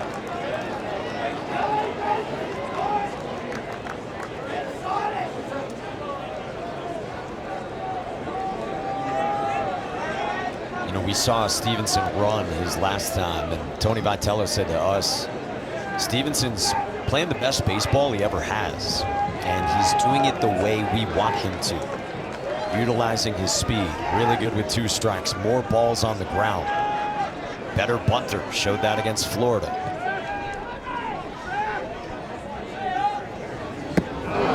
Swain was through the pitch down low.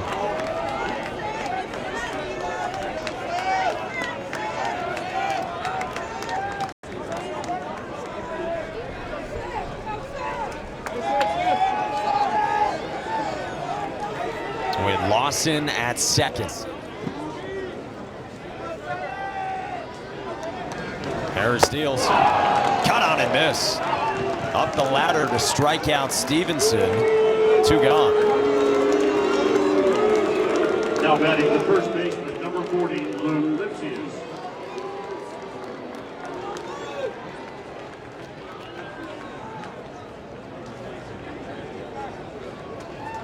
So big punch out there for Harris. And now 2 down for Luke Lipsius. Big day out of the 2 spot.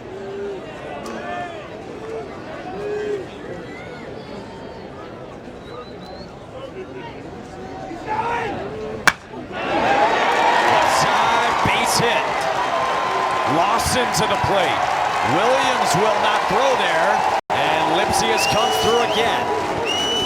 5-0 Bulls. How about Luke Lipsius?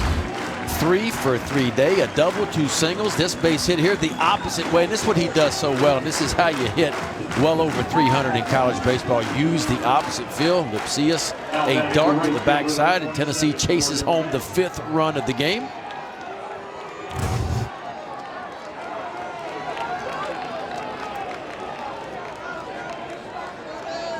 On a 3-hit night, plus the walk. And Lipsius the opposite way. Now Jordan Beck. Sack flies last time, takes ball 1 in the dirt.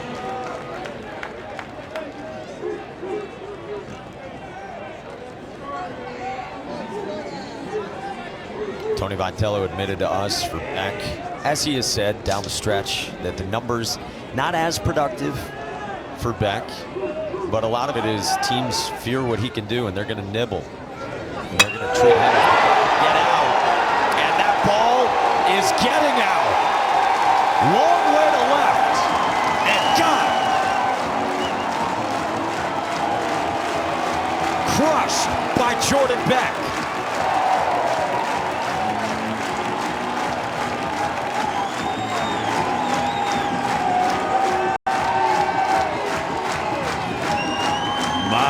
Goodness, huh? Turn one around, big fella. And that's what the folks came to see. They came to see the ball leave the ballpark. And you talk about leave the ballpark. This ball's marginal, even a strike. The left fielder, Jabronsky Williams, never even moved. That's how far out it went. Big fella goes up the ladder and barrels up a ball right at the top of the strike zone. Watch Lipsius. He knew it. He has seen that before.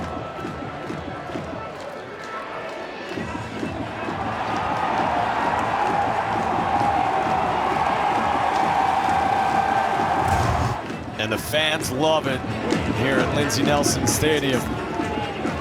Crushed by Jordan Beck. It chases Peyton Harris. And just like that, it is 7-0 Tennessee in the 6th.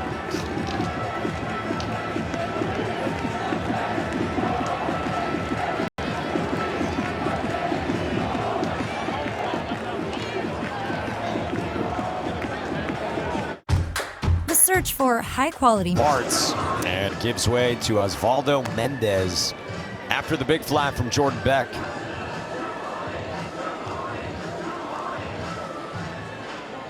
This is kind of what Tennessee does to you, man. It might be one here or there, but then they can explode for the big inning. And that guy right there, Jordan Beck, a big part of it. His 2-run home run may not have landed yet. His 15th of the season. 31st of his career. And now Mendez for Drew Gilbert. And this is crushed. Right field to the wall. Back to back here in Knoxville.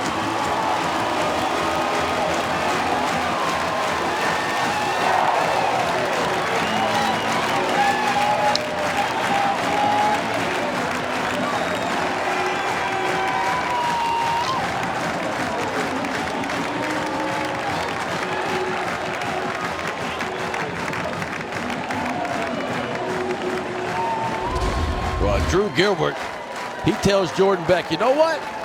I got one of those too. Lefty on lefty. It's a pop-up down the right field line, but the ball easily carries out. How about that bat flip? Look out in the coach's box. A parabolic blast from Gilbert. And he'll put on the coat when he says he's ready to put on the coat. That's more daps first from Drew Gilbert. Man.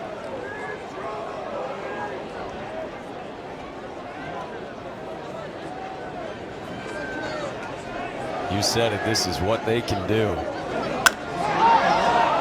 Now Trey Lipscomb gets under one. Shallow left. Williams racing in to make the catch near the infield. Big inning, big swings from Tennessee. A couple of big flies back to back. 5 runs in the 6th for Tennessee. To the 7th, and Blade Tidwell still out there, still peeling. He's got 4, 5, and 6 for Alabama State.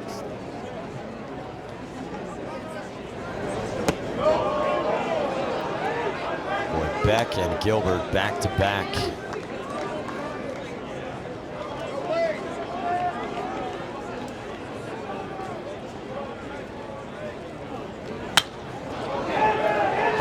Gets under this one. And Gilbert there.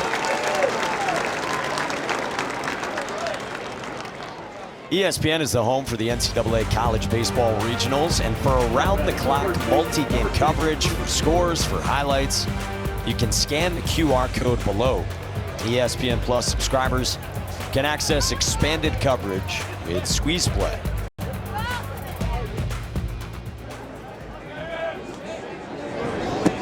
So Hunter May retired. Here's Chris Lewis. He has struck out twice against Tidwell.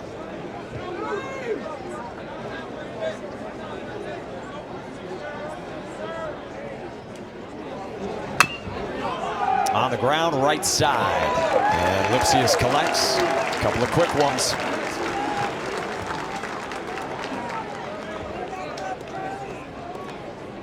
Yeah, Tidwell's getting better. I thought the last inning his breaking ball was as good as we've seen it. He collected 2 of his 3 outs by the strikeout.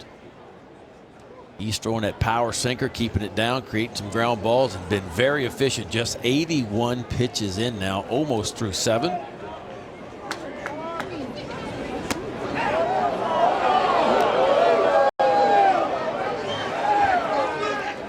Tony Vitello said to us, we'll have almost everyone available in our pen for this one, and then everyone tomorrow.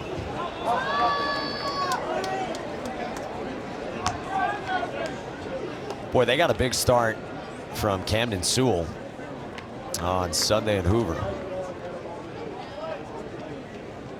Yeah, from a guy that don't typically start. I think it might have been his first start of the year, and he was really good.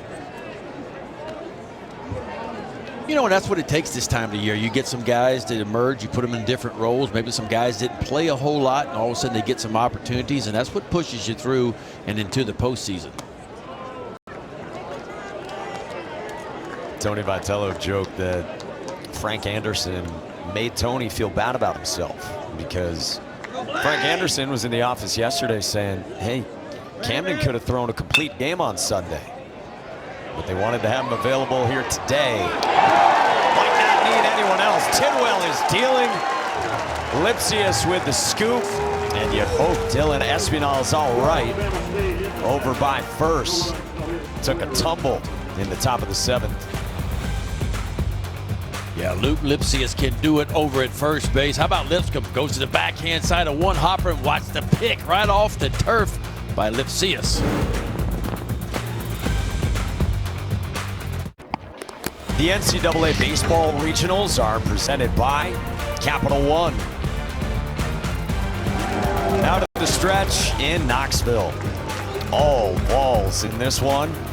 3 home runs, 5-run sixth, and 8-0 lead. Ben McDonald, Mike Monaco, our entire crew with you. Packed house, as you would expect. This first look at the #1 overall seed here in the NCAA tournament.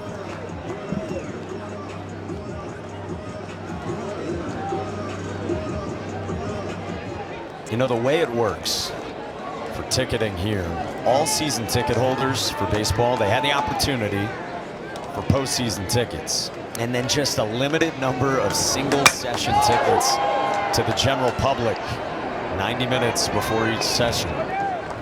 Jarrell Ortega flies out to start the last of the 7th. And then first 300 students, you get free admission. Now batting the designated hitter, number 25, and there are going to be some more records.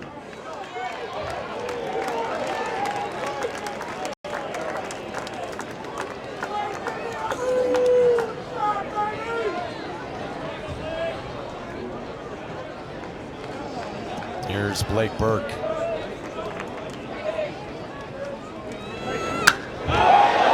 rolls one. Right field. Look out, scoreboard.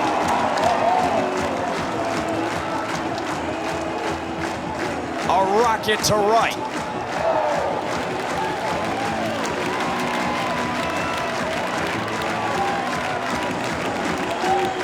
Wow. I mean, is it that easy? Oh. Was he got 83 at bats now, 13 home runs, and watch him just simply drop the head on this with some authority. And he knew it when it touched his bat. That might have put a hole in the scoreboard out in right center field. It was like a line drive, like a Tiger Woods 2-iron.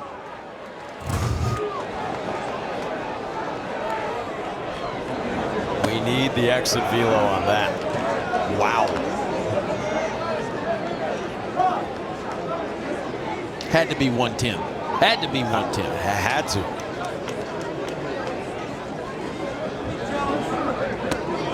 Tony Vitello said to us that Blake Burke did some Dylan Cruz-ish things.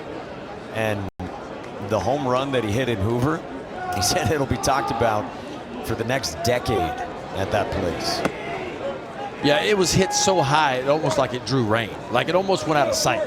You sit in the press box, you know, and it's very rare you lose a ball you can't even see it in the air, especially when it goes out of the ballpark. And we lost sight of it for a while. And then it came back down. It landed in the trees out there beyond the bullpen out toward right field.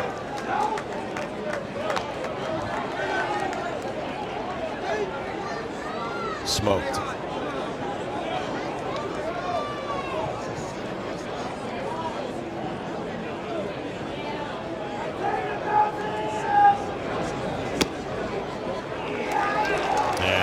Cortland Lawson walks against Mendez here with 1 out of 7. Well, NCAA regional coverage for all 16 sites continues tomorrow on ESPN Plus and the app. For more info, visit ncaa.com, the home for all 90 NCAA championships.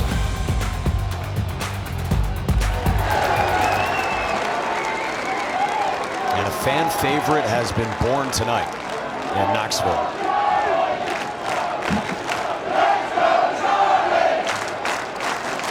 Listen to the love for Charlie Taylor.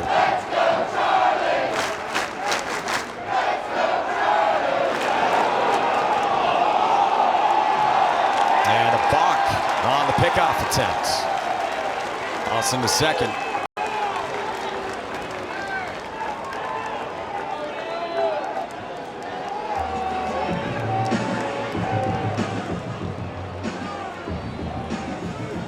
So Ben, here's my question. Like, what slows down Tennessee?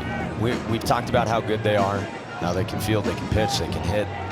What will slow them down, if anything? A thunderstorm. I mean, that's about it. Rain. That's the only thing that slows them down. I mean, I don't know. I mean, they're playing with confidence.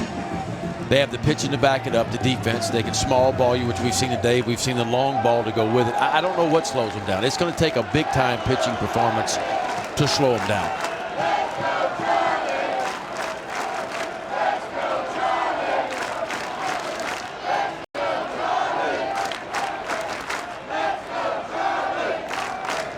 Mendez deals up high to Taylor.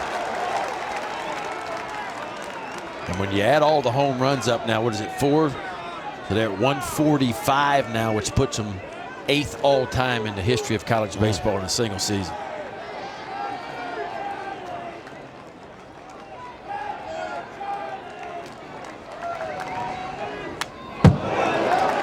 First all-time is 188. LSU in 97. But then BYU 161. That is within reach.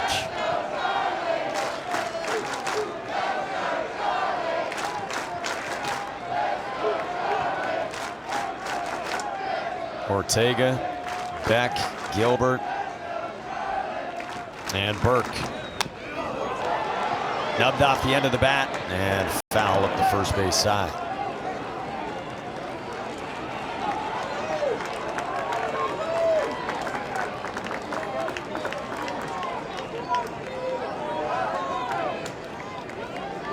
Now, I love to what Trey Lipscomb said to us about villains.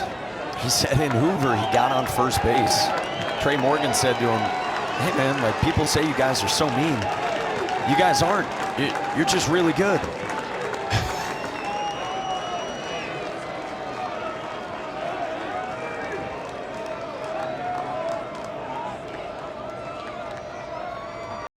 One, two.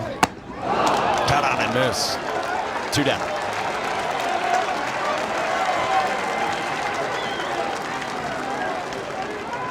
Now batting the left fielder, number 4, Seth Stevenson.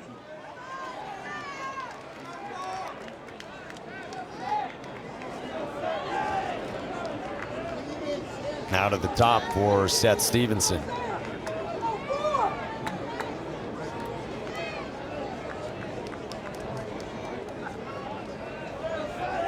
Against Mendez.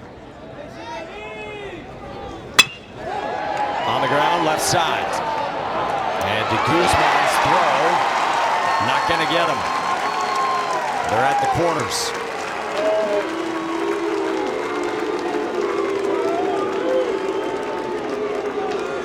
Now batting the first baseman, number 40, Luke Lipsius. I don't think de Guzman had any chance here. I mean, he tried his best. Backhand side, across the body throw, but the ball takes him in. Even if it had been on line, it's an infield single.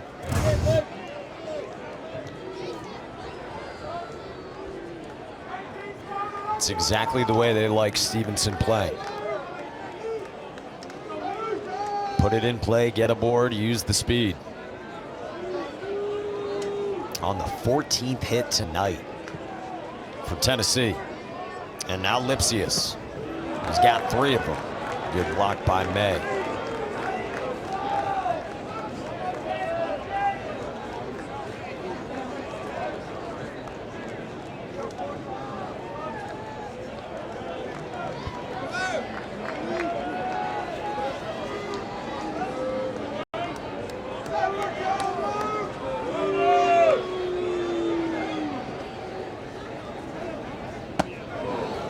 There's a strike, 1-1.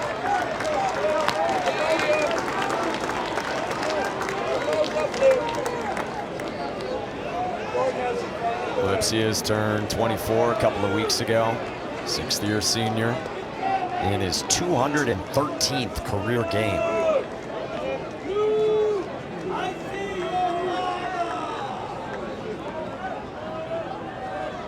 Second and third, 1-1. Cut on and miss.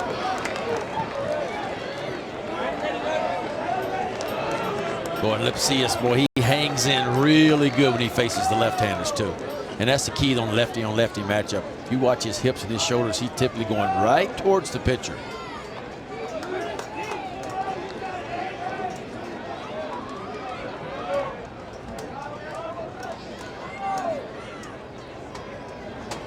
One, two. Runs outside, 2-2.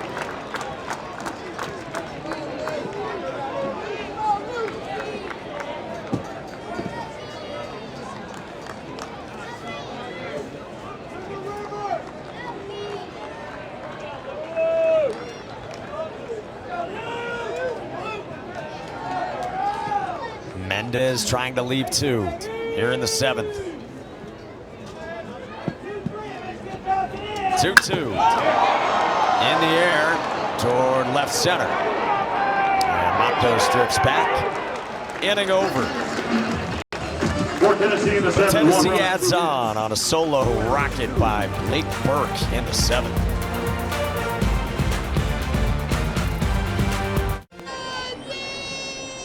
Eighth inning on the way, and Blade Tidwell still out there. First pitch lifted to center as Christian Lopez flies out to Drew Gilbert. 87 pitches, 7 1/3 for Tidwell. Yeah, he's at a season high in innings pitched Now batting the and left fielder, number 1, pitches in a ball game.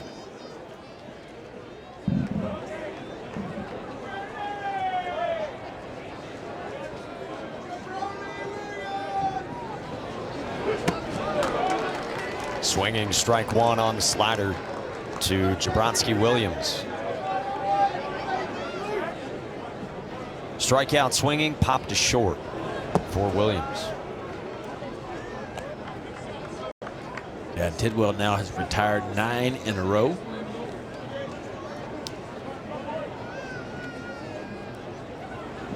One, rolled foul. What's impressed you most about him, Ben? I think he recognized early what the approach was from Alabama State, and he's used his fastball, but I feel like he's used the breaking ball more here the last 3 or 4 innings because he recognized the approach of Alabama State. He's landed some really good breaking balls. A few changeups to go along. Also like the fact he's carried his velocity into the 8th inning here. We're still seeing him at 95, 96 as well.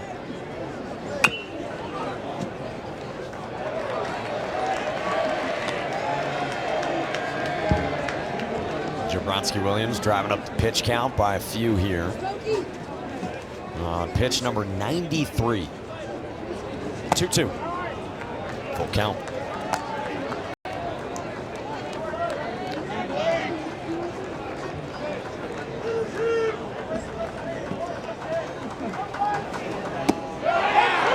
Strike 3 called. 94 and a fist pump from Blade Tidwell. Boy, a little two-seam fastball right down at the bottom of the zone for Tidwell. And watch this reaction. You don't think it means something to him, even though he's up big. A little fist pump as he turns towards first base.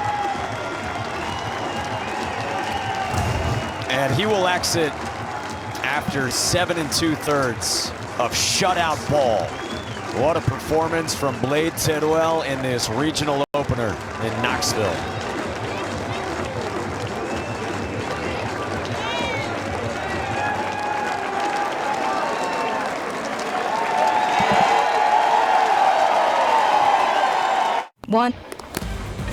The NCAA Baseball Regionals are presented by Capital One. What a night for Blade Tidwell. He had to wait for his chance this season. They were cautious with the shoulder, but good to go on a stage like this. 7 2/3 shutout, no walks, and 7 punchies for the big righty. And now Ben McDonald, here is the flamethrower. But it's what you've been waiting for. And Blade Tidwell was outstanding, and I love him to death. Didn't walk a batter, punched out 7. Good to see him. But this one a lot of people came to see is Ben Joyce, the hardest thrower in the world. How about that? 26th appearance he is making, 28 2/3, 47 punch outs, 11 walks. Fastball, slider, occasional changeup, but heavy on the fastball, and why not when it's in triple digits? Now batting the center fielder, number 2, Ian Pecos. Ian Matos stares down the barrel of 102.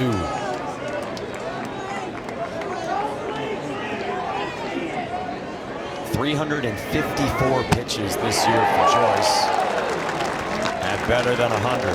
Now 356 with his first two here.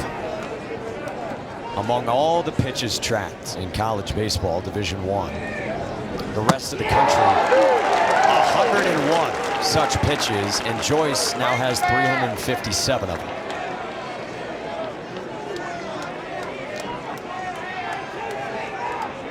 Here's 1-2. Oh, 2-2.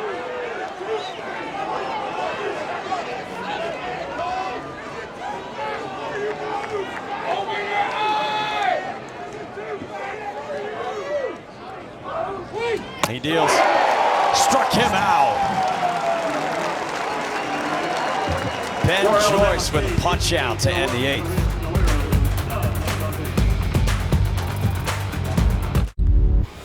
The NCAA Baseball Regionals are presented by Capital One. What's in your wallet? An SEC tournament title. First time since 1995 for Tennessee. They never trailed in 4 games at the Hoover Met. Impressive all the way through the win over Florida. And riding that here to Knoxville.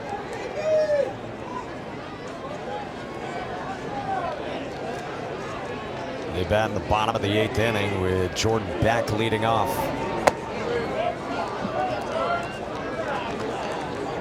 Ben, what impresses you most about what Tony Vitello and his staff have built here in 5 years? Well, I just think how fast they built it in the most difficult conference to play in year out, the SEC. I think that's what impresses me. You know, you talk to players, you know, 3 or 4 years ago that were recruited, even the ones that didn't show up at Tennessee, and the story's the same. Tony Vitello was telling all the young men, I'm going to turn the program around. I'm going to do it. I want you to be a part of it. That's what he sold all the players on, is I'm going to turn it around and we're going to turn it into a powerhouse. And he has. And you think about it, you go from 29 wins his first year in 2018 to winning back-to-back years and winning 50 ball games. It's a quick turnaround. I'd encourage Vols fans to check out, if they haven't seen it so far, in the Knoxville News-Sentinel, the piece that Mike Wilson wrote about Tony Vitello and getting this job when he was at Arkansas, interviewing for it, John Curry seeking him out, and how Tony Vitello sold a vision and what it was. An excellent piece, and boy, the match has been pretty good, especially over the last few years. Look, and Tony Vitello put in his time. You know, you talk about 8 years as an assistant coach at Missouri, 3 years at TCU, 4 years at University of Arkansas under some pretty good head coaches. And so he put in his time and he learned a lot. And he was ready. I mean, you look at him, he looks like he's 35, but he's really 43 years old. But he put his time in, you know, to be a big-time D1 coach. In the air, right field by Beck. Gone! It is flying in Knoxville tonight. Second of the evening for Jordan Beck. 2 home runs, throwing a sacrifice fly for a home, just for fun. 4 RBIs for Jordan Beck, and he just simply flicked this ball off the scoreboard. I mean, watch him go out, fooled a little bit. You see how the body got out in front, but the hand stayed back, and he just threw the barrel at it, just flicked it out there for a home run. His 16th long ball of the year now.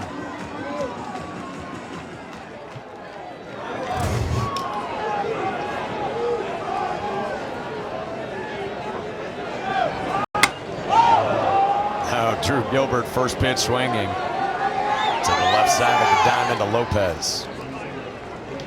You know, for Beck, coming into this NCAA regional, 6 for his last 39, just 1 home run in those last 11 games, and sure enough, last 3 innings he's got 2.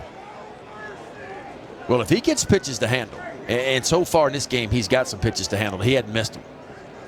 And you're right, he's been pitched, because a physical presence he is. He's a big guy that fills up the batter's box.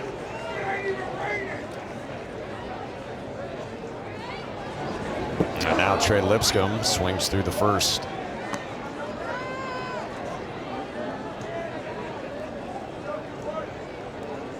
Couple knocks for Lipscomb here in this one. Singles in the second and in the fifth.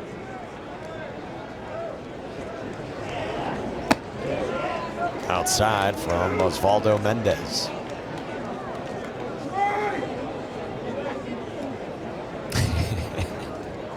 You like those shoes, don't you? They're good. Swing and a miss through the breaking ball.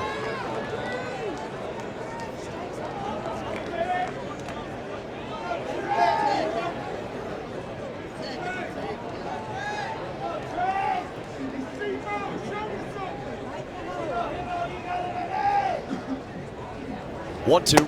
Cut on and miss. Good fastball up the ladder.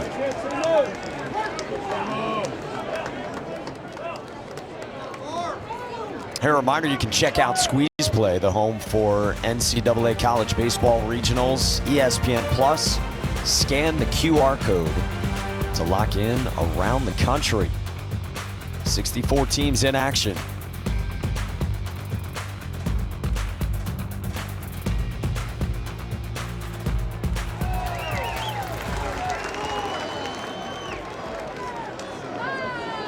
So we'll get a pinch hitter here.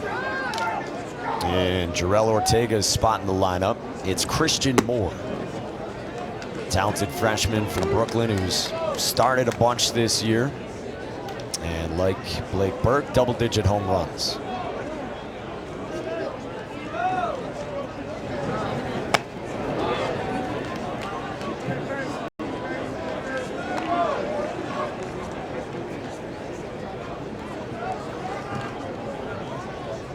He's had some highlight plays over the course of this season.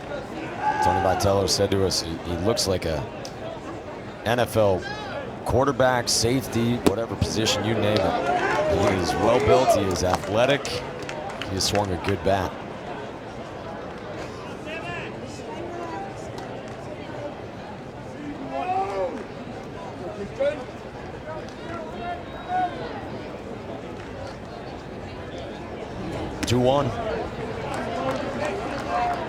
A little bit low. Looked like the plate umpire was thinking about calling strike two.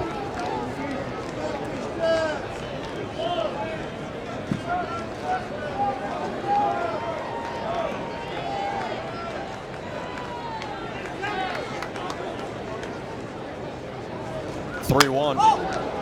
Moore pops it up, and that fades foul. Yeah, Mendez has a good fastball, but I think it's a lot of deception with him too, because when he turns his back, you just get the feeling if you would talk to the hitters, they tell you don't quite pick the ball up. That fastball, even though it's upper 80s, mid to upper 80s, it can kind of get on you a little bit. It almost shows you the numbers. If you're standing in that batter's box, you almost see the number. Big turn right there. In the air, center field. Matos drifts back to the track. And the inning is over. But a fifth home run tonight for Tennessee. And a 10-0 lead to the ninth. So it's looking like tomorrow night, 7 o'clock Eastern here on our ESPN family of networks. The 1 and the 3. Campbell is already there. Justin Hare's group waiting. Looks like it'll be the Vols. As we go to the 9th here in Knoxville, and Mark McLaughlin then comes on for Tennessee. Yeah, from Johns Creek, Georgia, 6'3", 205-pound junior. Here's his numbers on the year, making his 26th appearance. How about the ERA? 1.59, 28 in the third innings of work, 42 punch-outs, only 11 walks. Another big piece of this deep, deep Tennessee bullpen.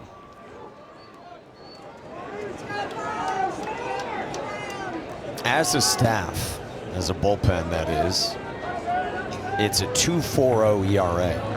So not just the starters, as has been talked about all season, that there's any number of relievers who can get the job done. And Ben Joyce's job was one batter, one strikeout in a comfortable margin.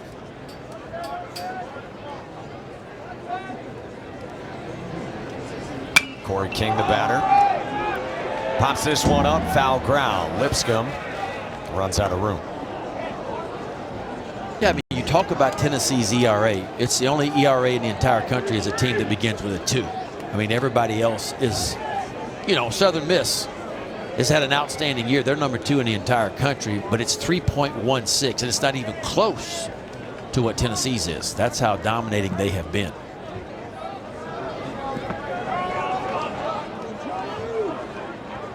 I mean, how about the job Frank Anderson's done? Yeah, Frank Anderson, you know, and we've always heard good things about him. But the way they've managed his staff and development, you know, because when Byrne and Beams came in, I mean, the 2 true freshmen, I don't think anybody thought they were going to be anywhere close to what they've been. King strikes it well. Center field with room for Gilbert. 1-away.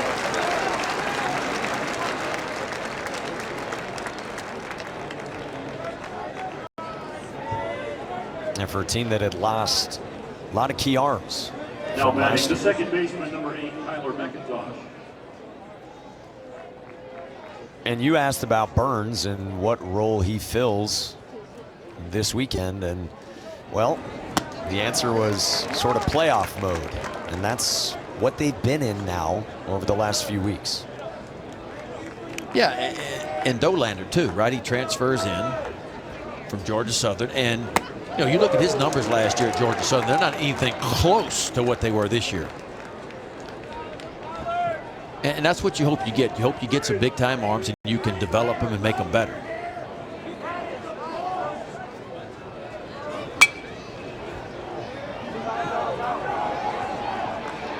And now you're talking about with Dolander,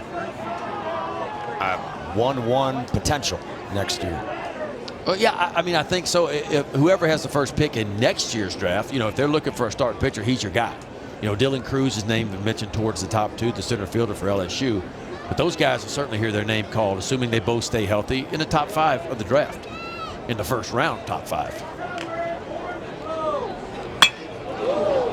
Line towards center, base hit. Kyler McIntosh into center field with 1 out in the 9th. Now batting the shortstop, number 14, Christopher de Guzman. So Alabama State looking like they'll have the elimination game with Georgia Tech tomorrow. That's a Georgia Tech team that another scary offense for Jose Vasquez.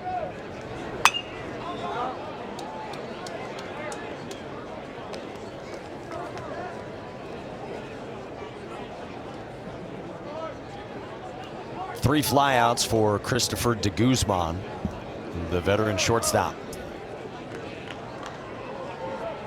50-year player from Puerto Rico, and he has started all 5 years. Jose Vasquez said he is very calm. He's a quiet leader. He's just been steady.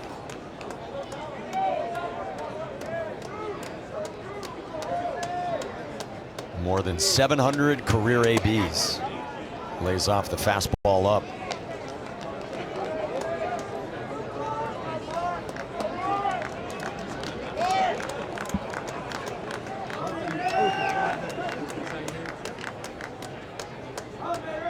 One-two from McLaughlin. Yanked foul.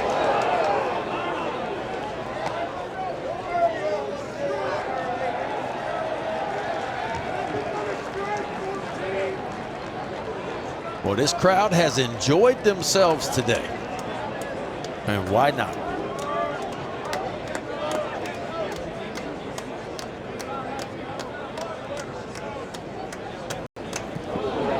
Bounced in. Good block back there by Taylor.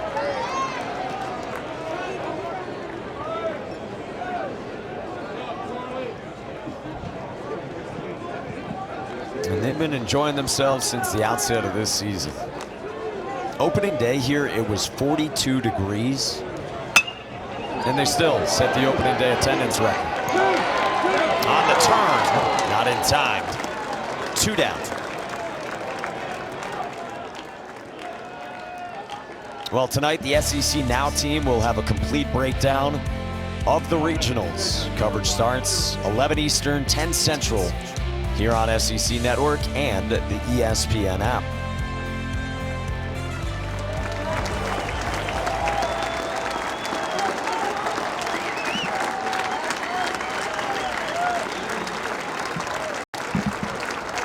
Tennessee 1 out away. First pitch strike to Hunter May.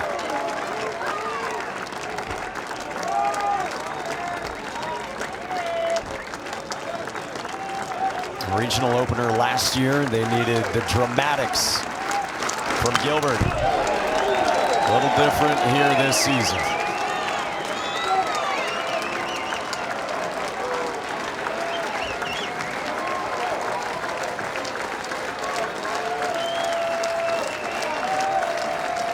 Dominant in their first 60 games this season. And again here tonight. 0-2. Misses. Pretty good breaking ball right there. Exactly where Charlie Taylor had set up the catcher for Tennessee.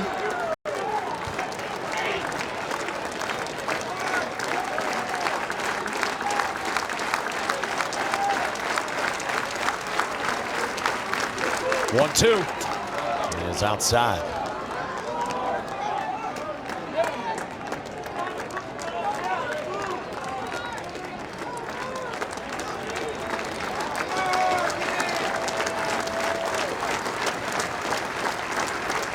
McLaughlin's 2-2.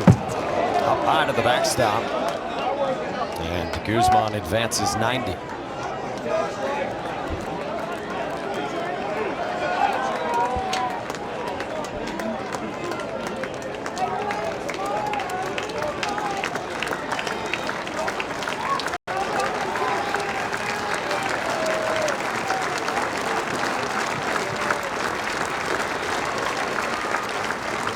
Payoff pitch on the ground, foul by May.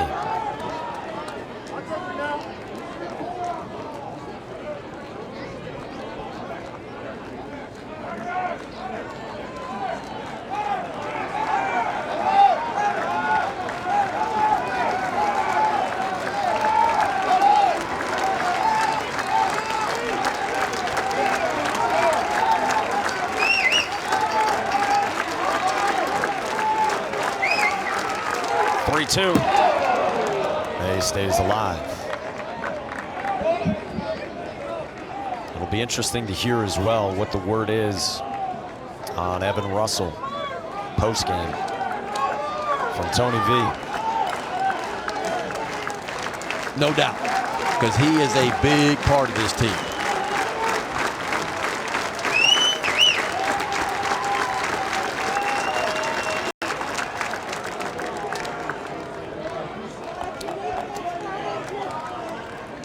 Without him tonight, though, didn't slow him down. Man at second, 9th inning. 3-2 again. Popped up. Shallow left center for Gilbert. And a 10-0 Tennessee win.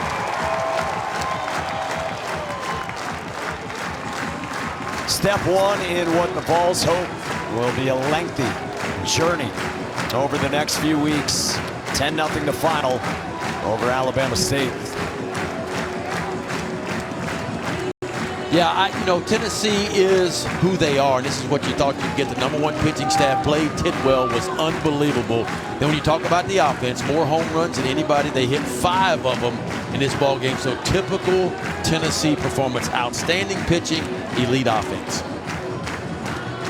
Let's take a look at today's Capital One rewarding performance. And how about the day for Luke Lipsius? He had 3 hits, he walked, he made some fine defensive plays as well.